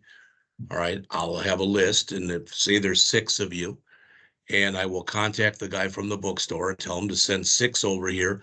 They will be over here then sometime next week. I'll let you know when they arrive. Then you'll have to come in here to pick them up. All right. Okay. Now, I didn't realize it until we finished here, and that is we finished the first chapter. Right. We've literally gone through the entire first chapter. Now, the other good news is I was making my screen way too big, and that's why I lost my arrows. All right. Now on page 5, this was the picture of what they wanted us to create in here. And 34, which is where we left off, that's actually starting the next chapter. All right. So what I'm going to do is I'm going to really take this slow, and I'm going to walk through and I'm going to build this form for you. I'm not going to worry a lick about putting any code in. All right. And tomorrow, it may be in your best interest. It's up to you, but it may be in your best interest to just watch, because I'm going to rebuild it tomorrow, because that's what chapter 2 is about. So why am I doing it twice? Well, one time you can kind of watch, and then when I do it again, you can do it along with me. Now, if you say, well, I want to do it along with you now, I can't stop you from doing that. I don't really care. You got to do what's the easiest for you to do. So again, I'm going to come in here. I think it was page 5. I'm going to build this. I blew it up. I took a picture of it and blew it up. So I've got it right here. So this is what I'm going to create right now. Now, again, I'm going to run through the steps. And if you have problems, you're going to have to let me know what those problems are. Not right this second, but after class. All right. I also got a text during the break from my wife that I guess I'm taking her out to lunch today. All right. So I will be back home, but it probably won't be until 1 or 1:30, just so you're aware of that. All right. So let's build this. So to start, I'm going to start up Visual Studio. Now, this is going to be my screen and your screen are going to look different. These are the things I've been creating this, during the break and whatever, all the stuff that you've seen that's out there. So yours will probably be empty. Don't worry about that. That's totally fine. All right. Now, Visual Studio will work with GitHub, and there's some built-in stuff with Visual Studio and GitHub. I'm not going to show you that because I've done that in the past and people get really confused. So I'm going to show you the way that I do it. And if you don't like that way, you're going to have to do some reading on your own. I think the way I'm going to show you is the most intuitive way to do it. I'm not saying it's the easiest, but I think it's the easiest to understand. All right. Now, once you create a project and start to, they'll be over here. So if I wanted to open this test project .solution, I could just double click on it. Or I could come over to here and choose open a project or a solution. I don't want to do either one of those. All right. I want to do create a new project because I'm going to create a new project and it's, whoops, sorry. I don't want to start up another instance of this. Hit the wrong button. I'm going to call this calculate investment. All right. Please get used to, and I can't say this too many times, when you're naming things, I don't care what it is. Don't use blank spaces. Run words together. I don't care if you're creating a folder on your desktop, if you're creating a program name or whatever, just make them, all right? Just make them whole words or 2 words or 3 words or whatever that you will run together. So again, I'm going to make calculate investment right now. So the way I'm going to show you, I'm not sure if this is the only way, but I'm going to show you, like I said, what I think is the most intuitive way possible. All right. So I'm going to click create a new project. And it's going to come up with something like this. Now, you may or may not know this to look at it, but there's a lot of stuff in here. If you told me there were 40 or 50 things you could choose from, I'd believe you. All right. Now, what we're going to be concerned with in this class are basically 2 different things. And each of these things has 2 different possibilities. Not saying that to confuse you, but I want you to understand. So what we're about to create is a Windows Forms app. But there's another kind of app that we'll look at tomorrow called a console app. So if I come in here and type in console app, you'll see how this will change. All right, here's my console apps. So I can come in here if I want to. All right, I can do a search. All right, now notice it says all languages. I can say I only want C#. And this is all stuff that's available in C#. All platforms. Well, I only want, let's say in here, Windows. All right, and all project types. Typically that, if I wanted desktop, for example, I could go there. Now it changed it around by me doing that. All right. Or I can just leave it, I can just put all languages. I can put all platforms and I can put, whatever that was, all project types. It doesn't matter. All right. Now, what I'm going to tell you next may or may not make sense, and it's okay. If you look in here, and I can't make this bigger. I can't use my mouse wheel or whatever. It's this size. But you'll notice this says console app and it says C#. This says console app.NET framework and it says C#. This does not say C#. This does not say C#. This does not say C#. In just a minute, I'm going to show you the equivalents of these in Windows Forms app. You'll only be concerned with the ones that say C#. Now, so what's the difference between the console app, this one, and the console app .NET framework? All right, this one. And the difference is .NET framework is the way things used to be done. All right, and you can still do it this way. But if you choose .NET framework for everything you do, you're going to run into some problems the further along we get in the semester. So I'm going to suggest that from the start, you just use the regular console app. Now we're not doing a console app now. So I'm going to come up here and type in Windows Forms app. All right. And you'll notice again, what do we have in here? Windows Forms app for C# and a Windows Forms app .NET Framework for C#. And basically, what I want you to understand, the reason I'm suggesting you don't use the .NET Framework one, all right? This book is a 2023 text, all right? The current version, as far as I know, of C# is version 10, all right? And in fact, version 11, I believe, is getting ready to, if it hasn't shipped already, is getting ready. All right, so even our book is a little out of date. But if you come in here and you choose Windows Forms .NET Framework, I believe that the highest version that you can get in there is like 4.8.2. All right. Now I'm going to show you on mine because I'm going to choose this one in just a second. But I just want you to understand that there are going to be a few things this semester I'm probably going to keep repeating. And you'll be like, oh, yeah, you told us. Yeah, I just want it to become second nature. So I've got Windows Forms app, C#, not the Windows Forms app .NET Framework. So I'm going to come up here and I've got my choice. I can click on it and choose next, or I can double click on it. Either way. Once you do that, it should look like this. And it asks for the name of the project. It asks where the project's going to be held, and it asks for the name of the solution. Now you can go in there and change this any way you want, but I'm going to show you the way I do it because it's worked for me, and I think it's the easiest way. You may or may not agree.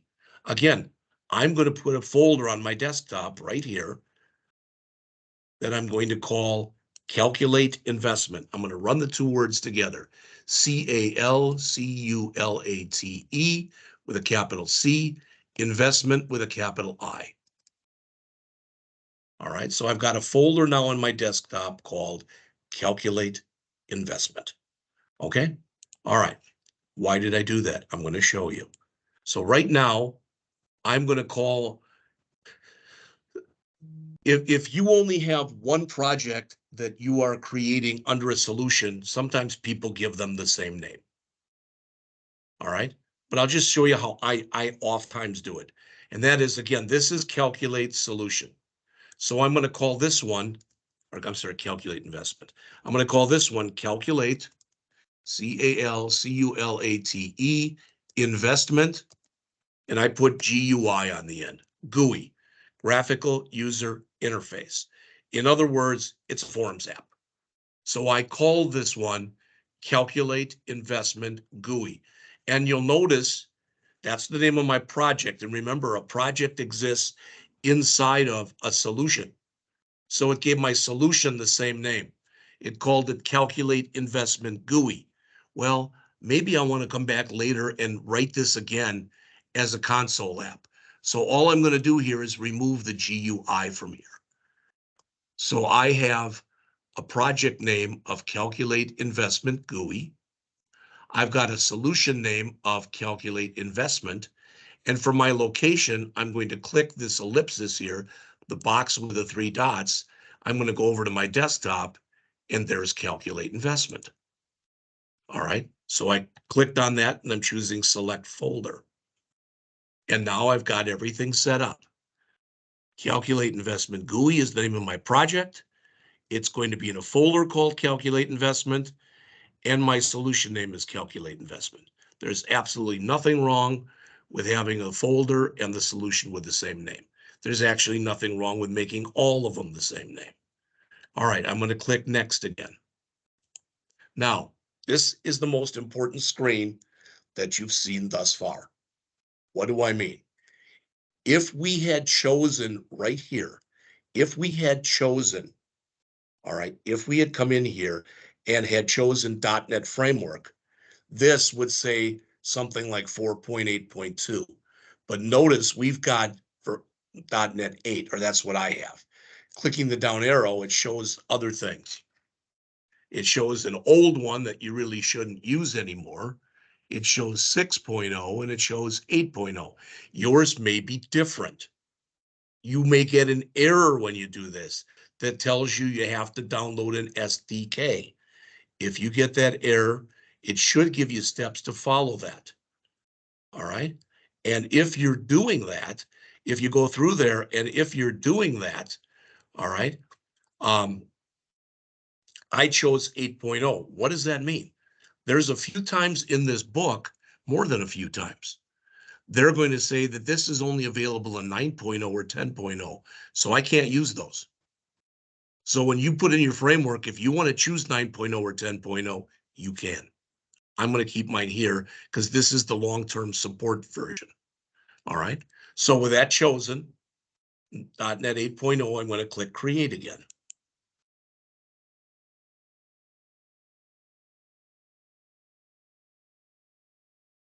It'll take a second.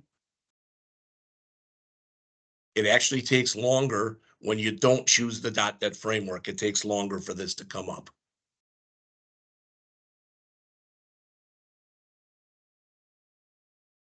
Be patient. There it is. Now, it looks similar to what I showed you before, but not everything is there. For instance, there's no toolbar or there's no toolbox there. How do I bring that in? I click View and I choose Toolbox, which is not toolbar, toolbox, about 2/3 of the way down. And I click that, and there's my toolbox. Now you'll notice it's blocking my form.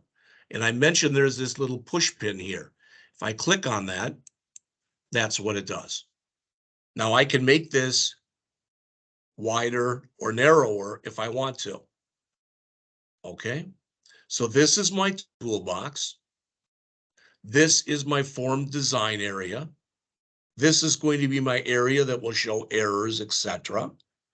And if you look here, I've got a Solution Explorer, but there is no properties window down here as we saw in the book.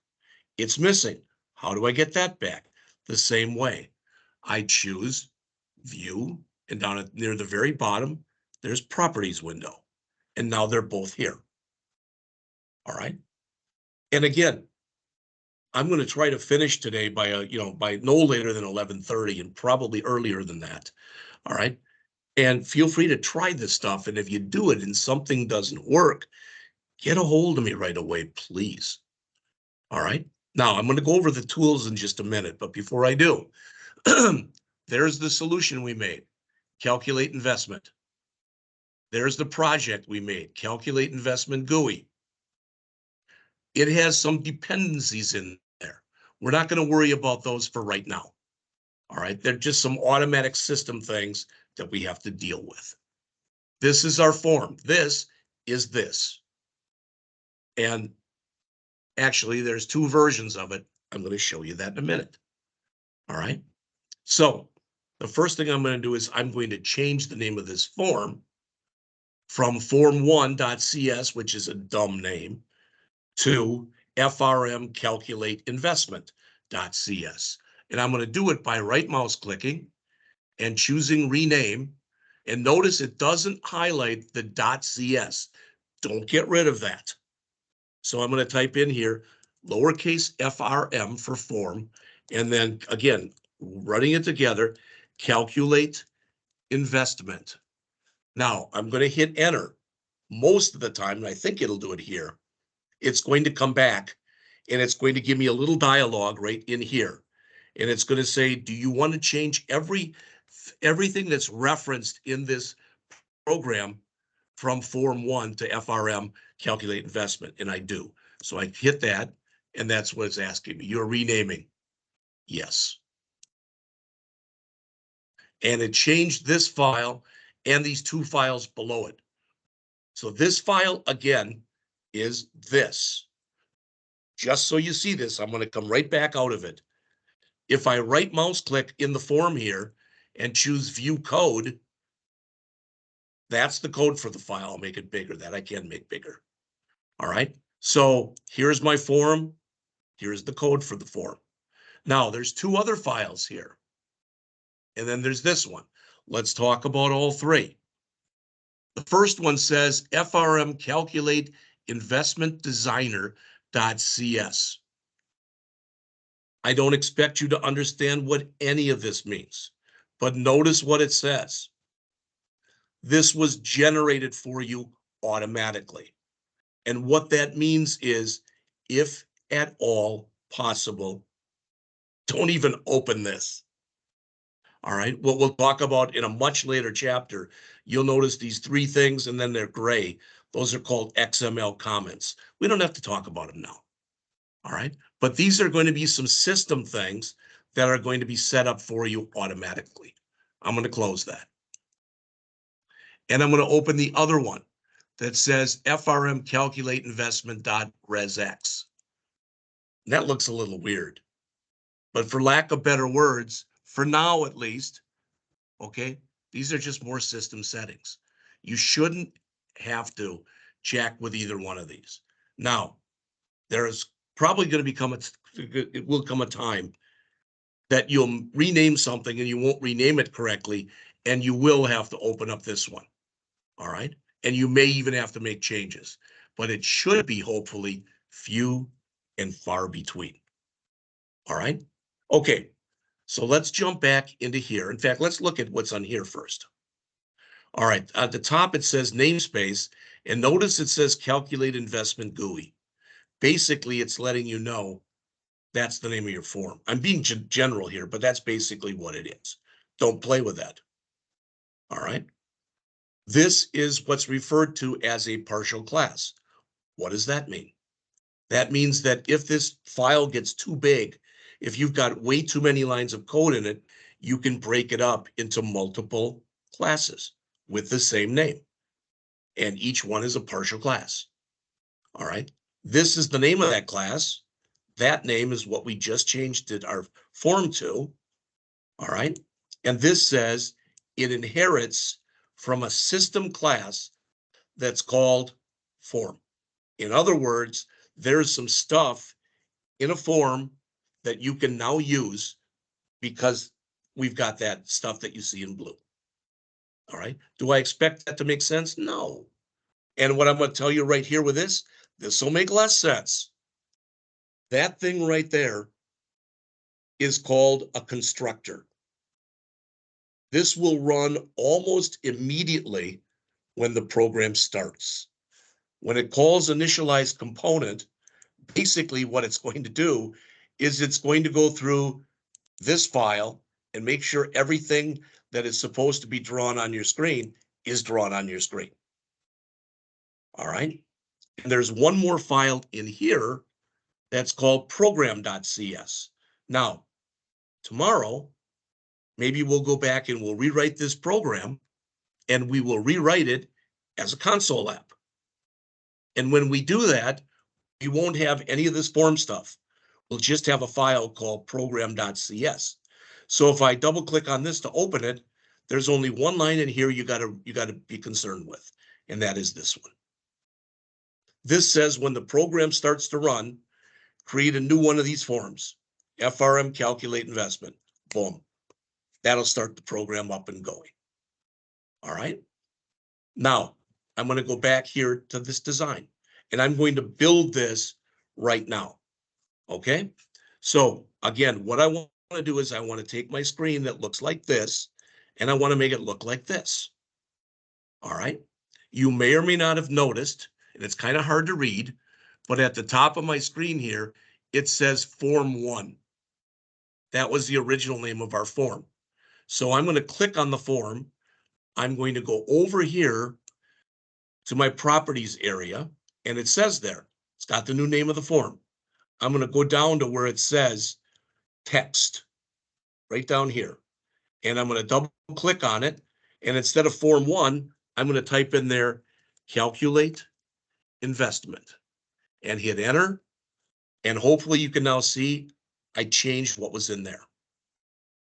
Okay.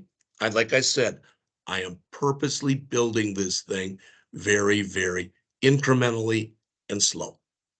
All right. So far, not much, But we've got this. This button says that I can minimize the form. This button says I can maximize the form. This button says I can close the form. And this is just their symbol that they put there. So I want to create this next. This is a group box that I'm going to create and put 2 radio buttons in it. All right. First of all, and you don't have to do this. Some people laugh because I'm the way I am, but not much I can do about that. But I'm going to click on my form and I'm going to go up on the form here and I'm going to find a thing that says background color. There it is, back color. And I'm going to click on this box. And then I'm going to click on this arrow here and I'm going to choose custom. And lo and behold, I changed the color. All right. Some people like that, some don't. I'm going to do it again so you can see it. I clicked on the form. In my properties window, I went to back color. And I think if I double click on it, it'll start changing it to an automatic color. I don't want that one. So instead, I'm going to single click on back color, click the down arrow here, choose custom, and give it a color. Do you have to do that? Never. If you want to make all your stuff gray, go for it. I could really care less. I think it sometimes shows better like this. So now I'm going to go over to my toolbox and you can see it's separated into areas. The one I care about and I'm going to use most of the time will be all Windows forms. So I'm going to click that and it shows me all these and they're in alphabetic order. And what I want here is what's called a group box. Now I can either grab it, hold down on my left mouse button, drag it and let go like that, which is totally fine. Or I can double click on it. Either way, it's going to basically do the same thing. All right. And there's probably other ways of doing it as well. Those are the only 2 I ever use. And the one I use most of the time, it's just me. It's what I'm used to, is I take it, hold down on the left mouse button and drag and let go. All right. Now I'm going to make this a little wider and a little narrower here. I guess a little, yeah. And what you should get used to doing is when you create a control, name it right away. All right. Well, what's this going to have in it? It's going to have future value and monthly investment, and it's going to say calculate. All right. A group box usually starts with GRP for group. So I'm going to go down up to the top here where it says name in my properties window, and it says group box 1. I'm going to change the name to GRP calculate. Nothing will change on the screen. Nothing. All right. Now I'm going to go down to text and I'm going to change that to the word calculate. And it changed here. All right. Now you look at that, you might say, maybe you will, maybe you won't, but boy, that's really not big writing here. All right. Whoops. I didn't want to do that, but that's okay. Can I change the writing in there? The answer is yes. I can go back up here. And again, in my properties window, I can find font and I click over here. It brings up an ellipsis. I'm going to click on there and I'm going to change this. I'm going to make it 16, bold, and Arial. And pretty obvious what I just did. All right. So I've got that in there. Now, before I put in the radio buttons, and again, this is me. You don't have to do this. But I like to have a little more color in here. So what I usually do is I'm going to click on this group box. I'm going to go back to back color. And I'm going to make it 1 shade darker than it currently is. So it stands out. Again, you don't have to do that.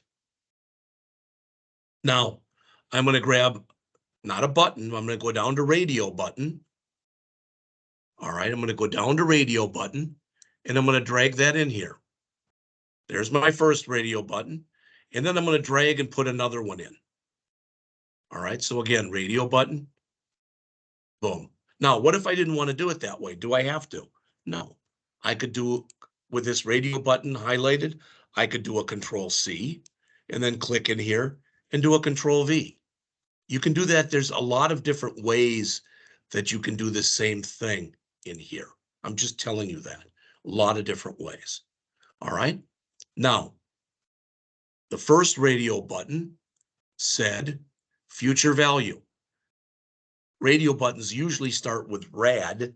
So I'm going to click on it. I'm going to go in my properties window up to the top and change the name from radio button 1 to rad.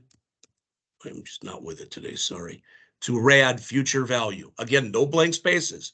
Little RAD, big F, UTURE, big V, ALUE. Now, that'll change the name of it, but it won't change the text in it. You cannot have blank spaces when you name things. You cannot put special characters when you name things. You can do that kind of stuff when you go down to the text. So for my text, I'm going to make it future value, but I'm going to put a space between future and value. And there we have that. Now I'm going to do the same thing with the other one. I'm going to move it over just a little bit there. And this one is going to have the text on it of monthly space investment. There it is.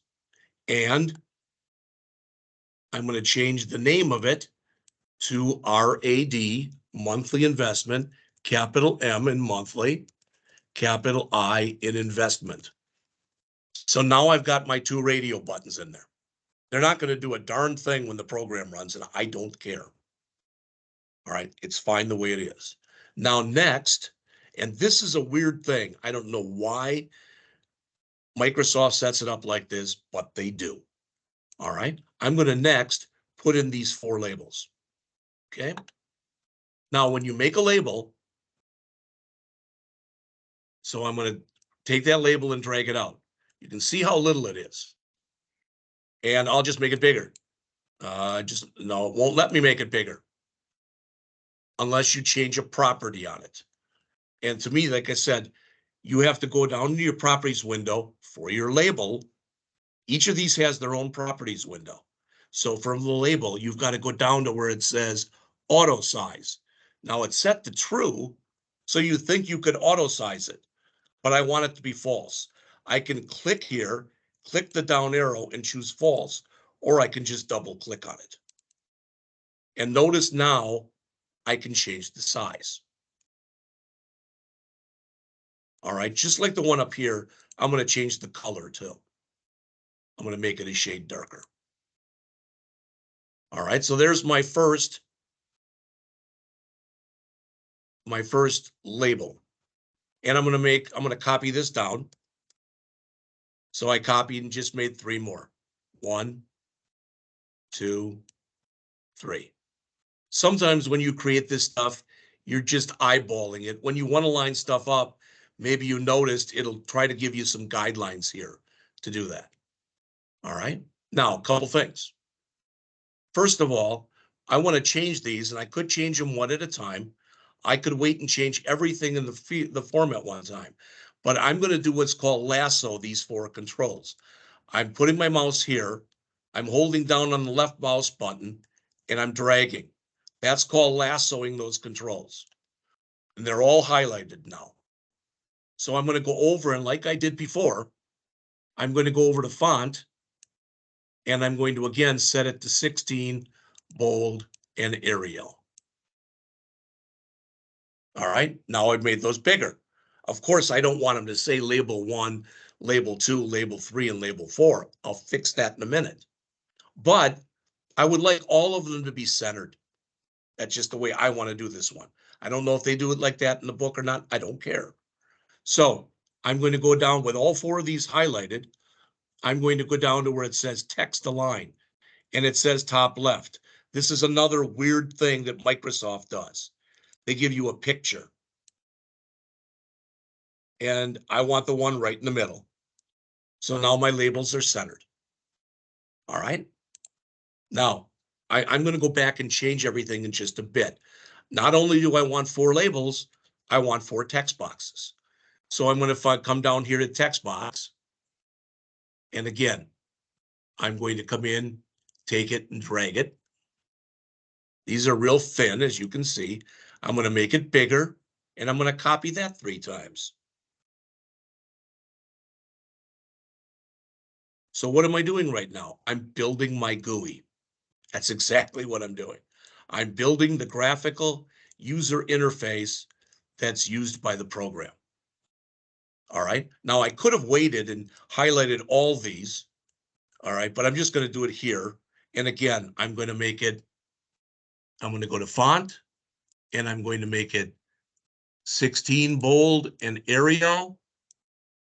And you'll notice they got thicker. All right. I don't know if thicker is the right word, but you get hopefully you get what I'm saying. All right. Now, the other thing I want to do here is I want the text in here to be centered. So again, I'm going to draw that lasso. I'm going to make an invisible thing around here. And I'm going to go down. Now it says text align, and it's got left, right, or center. I'm going to choose center. All right. I only want one more thing to do, and that is I want to make 3 buttons down here. So I'm going to go to button, which is up near the top, as you'd guess. Bring that in. I'll make this a little bigger and a little wider. All right, it looks okay to me. And I'm going to copy that twice.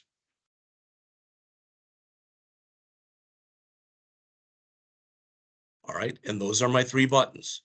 Now, I'm not done, of course, but my interface right now looks pretty much the way I want it to look. I could change it if I wanted to, but I'm going to suppose right now I don't want to change it. I want this interface to look just like it does now. The best thing that you can do when that happens is to sit there and hold down on your control key, tap the letter A to highlight everything, or lasso everything, then right mouse click and choose lock controls. Now your interface is locked in place. You can't move it. If I want to move it again, all I do is I go back to a control and do lock controls again. Now I can move all of them or any of them if I want to. All right. I would suggest you do that. Whether you do that or not, again, I don't see what you're doing. Can't tell what you're doing. All right. Now, doesn't matter what order I go ahead and do these things in, not at all. But I'm going to go to this one first. This is going to be my calculate button. In fact, let's go. We didn't do this on here. Let's lasso these. Go over to font again.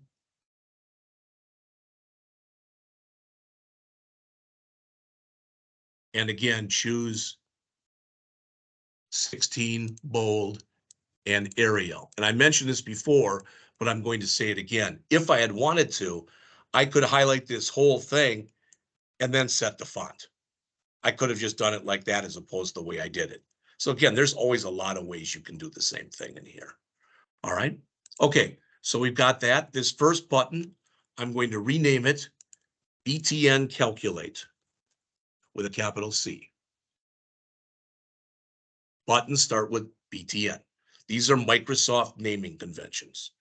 And the text on there is going to be calculate. And if you remember, when we looked at the one that was in the book, here, it had an underscore. How do you put in that underscore? Well, whatever character you want to be underlined, you put an ampersand before it. So I'm going to put ampersand CAL, oh, I'm in the wrong line. I got to be out of here on the text. Ampersand CALCULATE. And it may be hard to see, but my calculate has a line under it. Now, that's my first button. This second one is going to be called BTN Clear. And it's going to have the text clear. But I can only have the ampersand under one C. I can't put an ampersand clear here. The system would get confused. So I'm going to put a C ampersand LEAR, and now that's under the L in clear.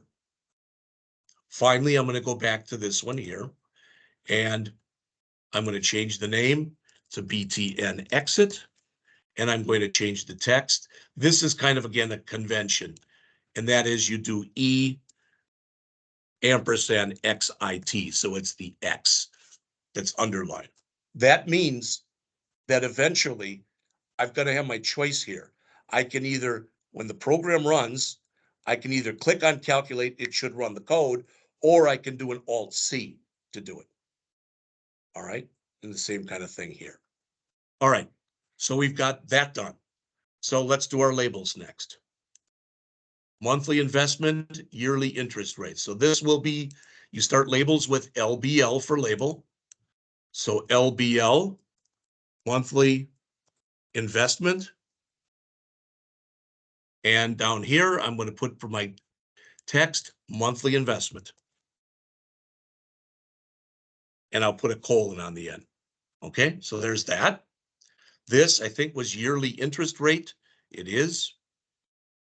So this label will be LBL, yearly interest rate.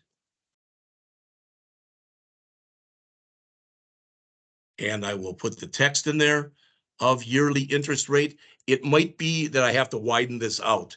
So if it doesn't all show, I'll show you how to fix that. Yearly interest, interest rate. Oh, it worked. So I'll put a colon on the end of that. All right. Next, number of years and then future value. So this will become LBL, number of years, with the text number of years with a colon, and this last one will be future value. And it'll be LBL, future value.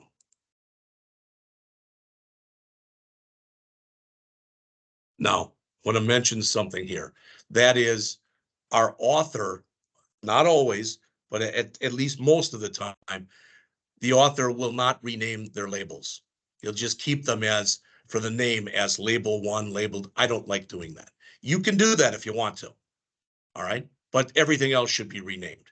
Now, the way I do it, because I think it makes the most sense, this was LBL monthly investment. So this text box will be TXT monthly investment.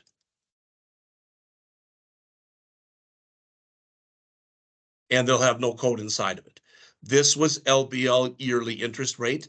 So this will be TXT yearly interest rate.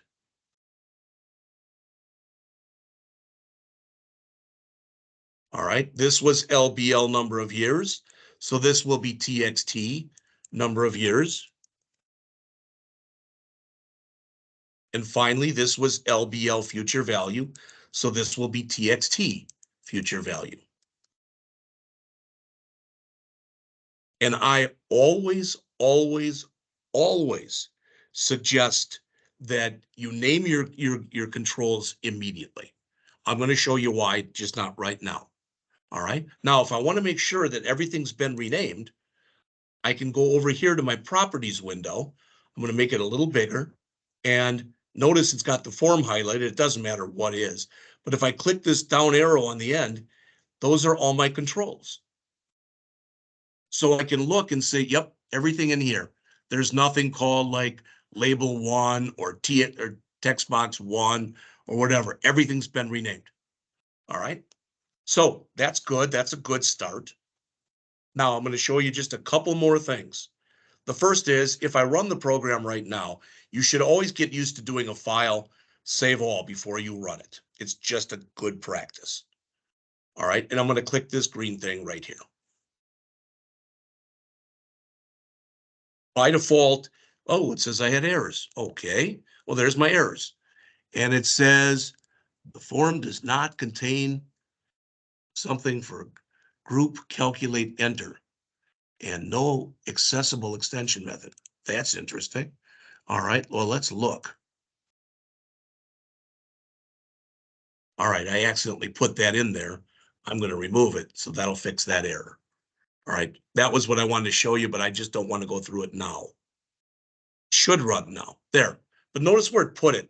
I'd like it right smack dab in the middle of the screen. I think that'd be a nice place for it. So that's what I'm going to do. Stop the run. And I'm going to click on the form. And after I click on the form like this, I'm going to go down to where it says start position. And right now it says Windows default location. I'm going to click and then click the down arrow and choose center screen. Should be obvious to you what that'll do. All right, so that's one thing. Next, remember, you may or may not remember, but the future value, that one was gray. That's a read-only text box. Ours is not read-only. So I'm going to click on it, come down into my properties window and find read-only. It says false. I'm going to double click it. It says true, and now that's gray. So now I cannot manually enter something in here. All right. One more thing I want to do here quick, and that is, and two things, I guess. The first is I want the tab order set. In other words, when the program runs, all right, I want you to be able to go here, then here, then here, then here, then here, then here, and here, and here when I click the tab key. Why? Because some people are used to moving around a keyboard using the tab key. So I'm showing you how to set what's called the tab order. So I'm going to do a view. Down here, 2/3 or 3/4 of the way down, it says tab order. And it puts numbers up here. I'm going to click here, then here, then here, here, and here. I'm not going to click on this one because it's read only. So I'm going to go here, then here, then here. Now I'll click on the read only one and my labels. And to make these numbers go away, I do another view tab order. Now my tab order is set. So what should happen is when I run the program, first of all, it'll be centered now. There it is. All right. And even though I set this, it just overrode it and did it here. But watch when I hit tab, what happens. Whoops. All right. I don't want that up there. Tab. Well, that's interesting. Tab, tab, tab, tab. So my tab order has been set. All right. One more thing I want to show you, and this is all stuff that'll be shown in the book. All right. And that is, I can set a default, I can set two defaults for my buttons. I can say when I hit the enter key, what do I want to run? And that would be the calculate. And when I I hit the escape key in the upper left corner, what do I want to run? And that'll be the clear. So I'm going to come up and you have to click on the form, and I'm going to go up near the top, and I'm going to find accept button. And it says none. I'm going to click on it and click the down arrow, and I'm going to choose BTN calculate. All right. Then I'm going to go down to where it says cancel button, and it says none. I'm going to click the down arrow and choose BTN clear. So now everything that I can think of at least is set for my program. All right. What I basically just did for you right here in, I don't know, half hour, 45 minutes or whatever it was chapter 2 of your book. All right. And I even explained a few things that are not shown in there. Now, we put no code in here. There's no code in. There's no code for calculate, none for clear, none for exit. So when I run this now, I can put stuff in here. I can't in here because it's read only. I can choose one of these, but if I click any of these buttons, nothing happens. Nothing. All right. But that's what I wanted to go through. So if we jump back quickly here to our textbook, and I jump back to page 34, 33, how to design a Windows Forms app, how to design a form. I just showed you the design. Now, I think they're actually going to use a different form in here. Let's see. I think the one that they're going to do is this invoice total form. There. So it's going to look similar to what we just did, but we'll do it tomorrow. And again, I'll add down here, I'm going to add a clear button. All right, but I'm going to build this tomorrow morning for you. All right, then when we get to chapter 3, we learn how to put the code in to make it do things. All right. And then after we get done, we'll go back and we'll write one of these. I don't think we have to do both, but we'll go back and rewrite one of these as a console app so you can see the difference between the two. Now, I didn't look at it earlier, but if I do go out to github.com,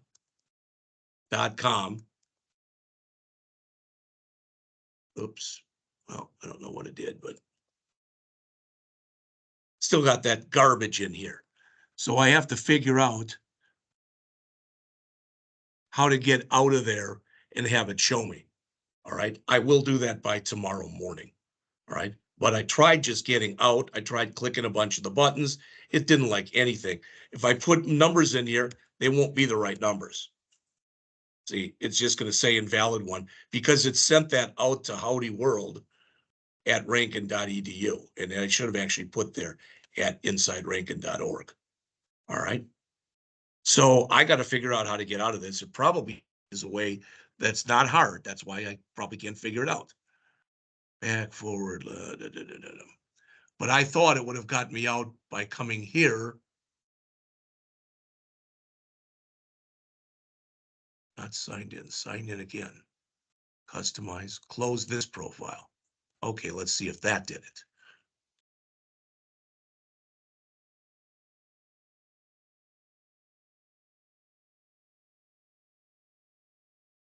Oh my goodness.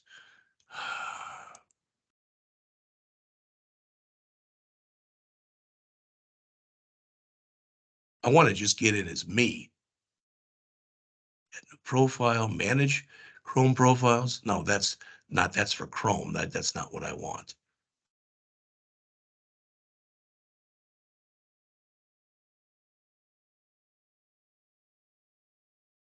Somewhere in here, I've got to figure out how the heck to get out of this. All right. Not in there. Not in there. All right. I know there's a way. I just don't remember what it was. And rather than you watch me fumble around, that's fine. All right. All right. So tomorrow, like I said, what we will do is I'll have that figured out. And the first thing I'm going to do, and I'll do this afternoon, is I'm going to take this stuff, and I sent this stuff to all of you. If you don't have it, it's okay because you'll have it by tomorrow. This is the homework, those extra exercises. These are the projects, which we may or may not do. And these were the written tests. All right. I'm going to put all of those out on GitHub. And tomorrow morning, I will show you how you can get all those from GitHub. I will also show you how you can go in and create something in GitHub. The way I do it and the way you do it will be a little bit different because virtually everything I put out there, I make public. I open it up to the world. All right. Virtually everything you do, you will make private. But when you make it private, I will show you how to go into your settings and add me as to what's called a collaborator. And the reason you'll want to do that is otherwise I couldn't grade your stuff because it's private. It must be available to me, but private to everyone else. All right. All right. The only other thing I was thinking of a little earlier, and I was going to show you this. Let's see. I don't want to pick on anybody in here. So let's see if I can do this.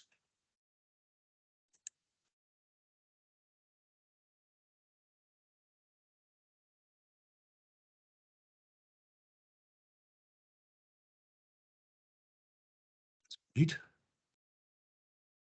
I wonder if he removed his stuff already. No, he didn't. Good. Let's see. Repositories. There you go. I just wanted to show this to everybody because some of you have never seen what I'm about to show you in here. Okay. So.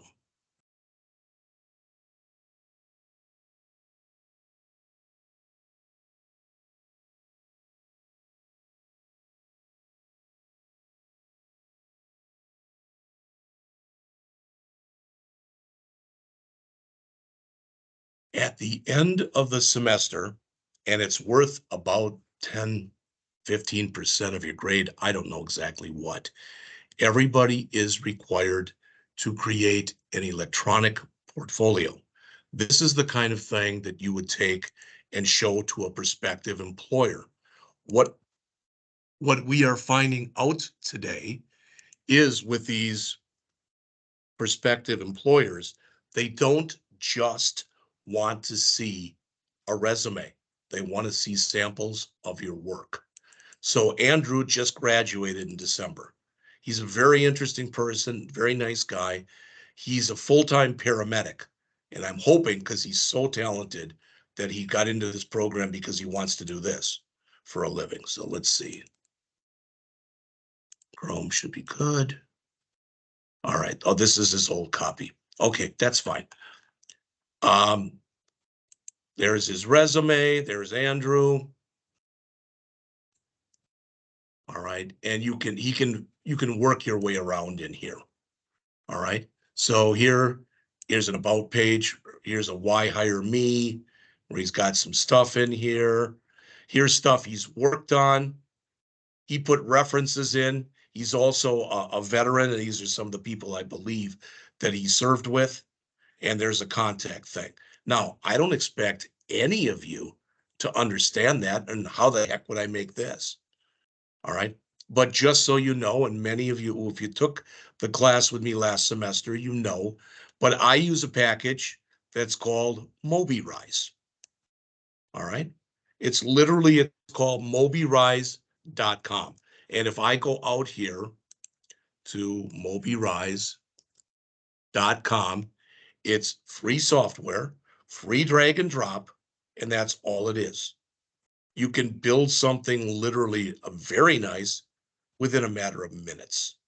Now, I'm not going to talk any more about that today, but it is something that you are going to have to do. Notice that's all the guy's doing is dragging and dropping.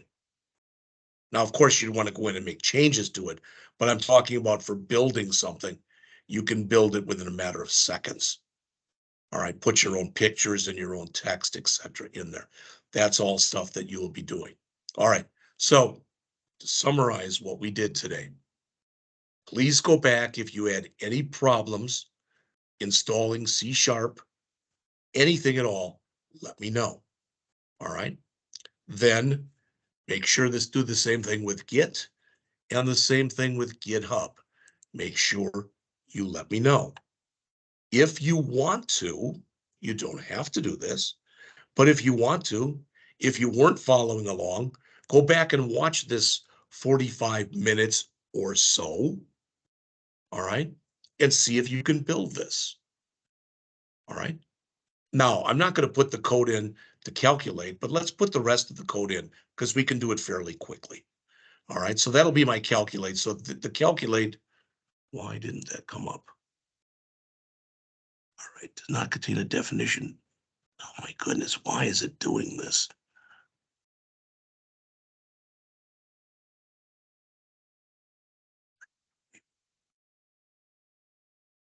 I'm going to let you in on a secret right now, and that is how we built these projects when we brought up Visual Studio.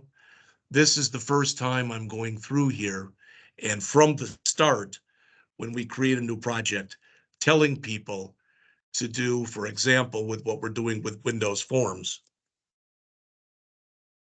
All right, telling you to use not the .NET one, but the other one. I've always used the .NET one. The problem with that then is some of the features and functionality that's in our book, the new stuff, you can't use. But what should have happened is when I went in here and double clicked on any of these buttons, it should have brought up the code for it, and it's not. It's just bringing up errors. And there's probably something simple I have to do that I'm not doing. All right. I mean, it could be as simple as, let's see, if I right mouse click here and choose view code. Nope, that didn't do it. All right. I might have to go in and manually add this stuff, which is stupid. But I might have to go in and say private void btn calculate underscore click. This is the code that gets written for us. And then it would be what? I think it's object center event args, like that. All right. That's what should be written for us, and it's not. I don't know why. but I'm going to grab that. I'm going to copy it, and I'm going to write the other two buttons quickly for you too. All right. Of course, I've got to rename them. So this one would be clear, and this one would be exit. All right. Now, think about this. When I click a clear button, I want 5 things to happen. 6 things. I want none of these to be chosen. I want that to be empty. I want that to be empty. I want that to be empty. I want that to be empty. And I'll put my cursor right there. All right. So how do I do that? Well, I'm going to say, let's see. I'll say TXT. The first one was called monthly investment dot text equals nothing. That says blank it out. TXT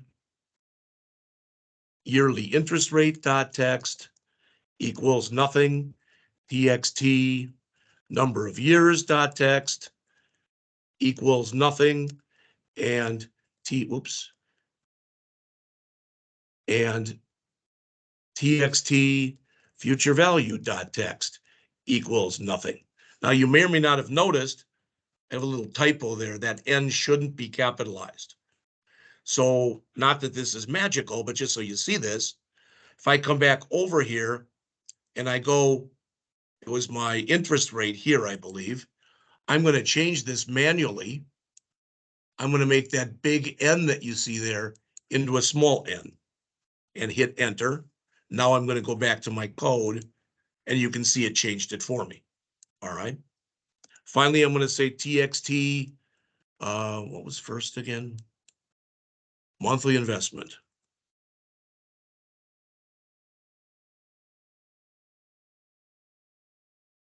Dot focus. All right. Now, so watch what happens. It says I'm missing a semicolon, and I am. So when I run this, let me do a file save all. And we'll run it. Now, if I put junk in here and I click clear, you can see where my cursor is. It all cleared, and there it is. All right. Finally, to show you quickly how to do the exit, and I always forget, so I'm going to grab it from another program. Not from that one. That's the one I'm in. I think that'll work.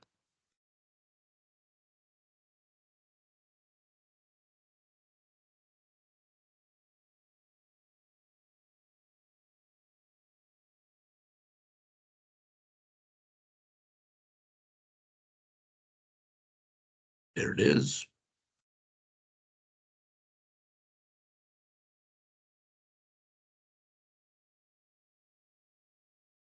So I'm going to put the calculate is empty, and I'm going to put the code in here to clear. Now, when I run the program, you already saw the calculate, but if I click exit, comes up and it says, do you really want to exit the program? If I say no, I stay there. And if I say yes, okay, it's gone. All right. So I think what we'll do tomorrow is I'll write the rest of this. We may have to go back and, unless I can find it, we may have to go back and actually choose for a while to use .NET Framework. I don't know. I'll investigate that. All right. But tomorrow when we start, we're going to look at Git and GitHub some more. We're going to write the application for chapter 2. Then we'll go back and I will show you all the code for this one. And anything like this that I do in class, I'll put it out there on GitHub. So you'll be able to copy it if you want to. All right. So it's a little early. It's 33 minutes early, but I did keep you 3 hours, almost 3.5 on the first day.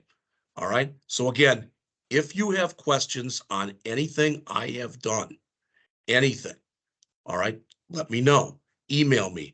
The other thing I'll mention to you, you saw this morning, I sent you all this email and I update it every day saying what we're doing, where the link is, etc.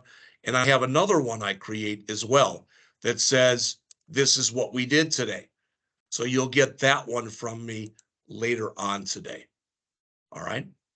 And the last thing, and I am done then, that if I go in here and I go to YouTube and I go to my playlist,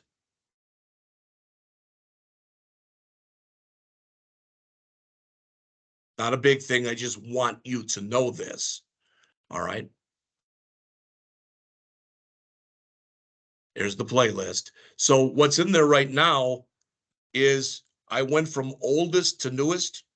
When you, oops, sorry, get that guy out of here. All right. But what I'm going to do is the one I do for chapter 1, what we did today, I'm going to put that on top. All right. And then the one we do for tomorrow for chapter 2 and maybe 3, I'll put those above that. All right. I don't care so much about this stuff, but I always like to have my most recent lecture on top for people. All right. So again, that's all I have. Hopefully, if you have questions, you're going to let me know. I will see you at 8:05 tomorrow. Have a good rest of the day. Thanks.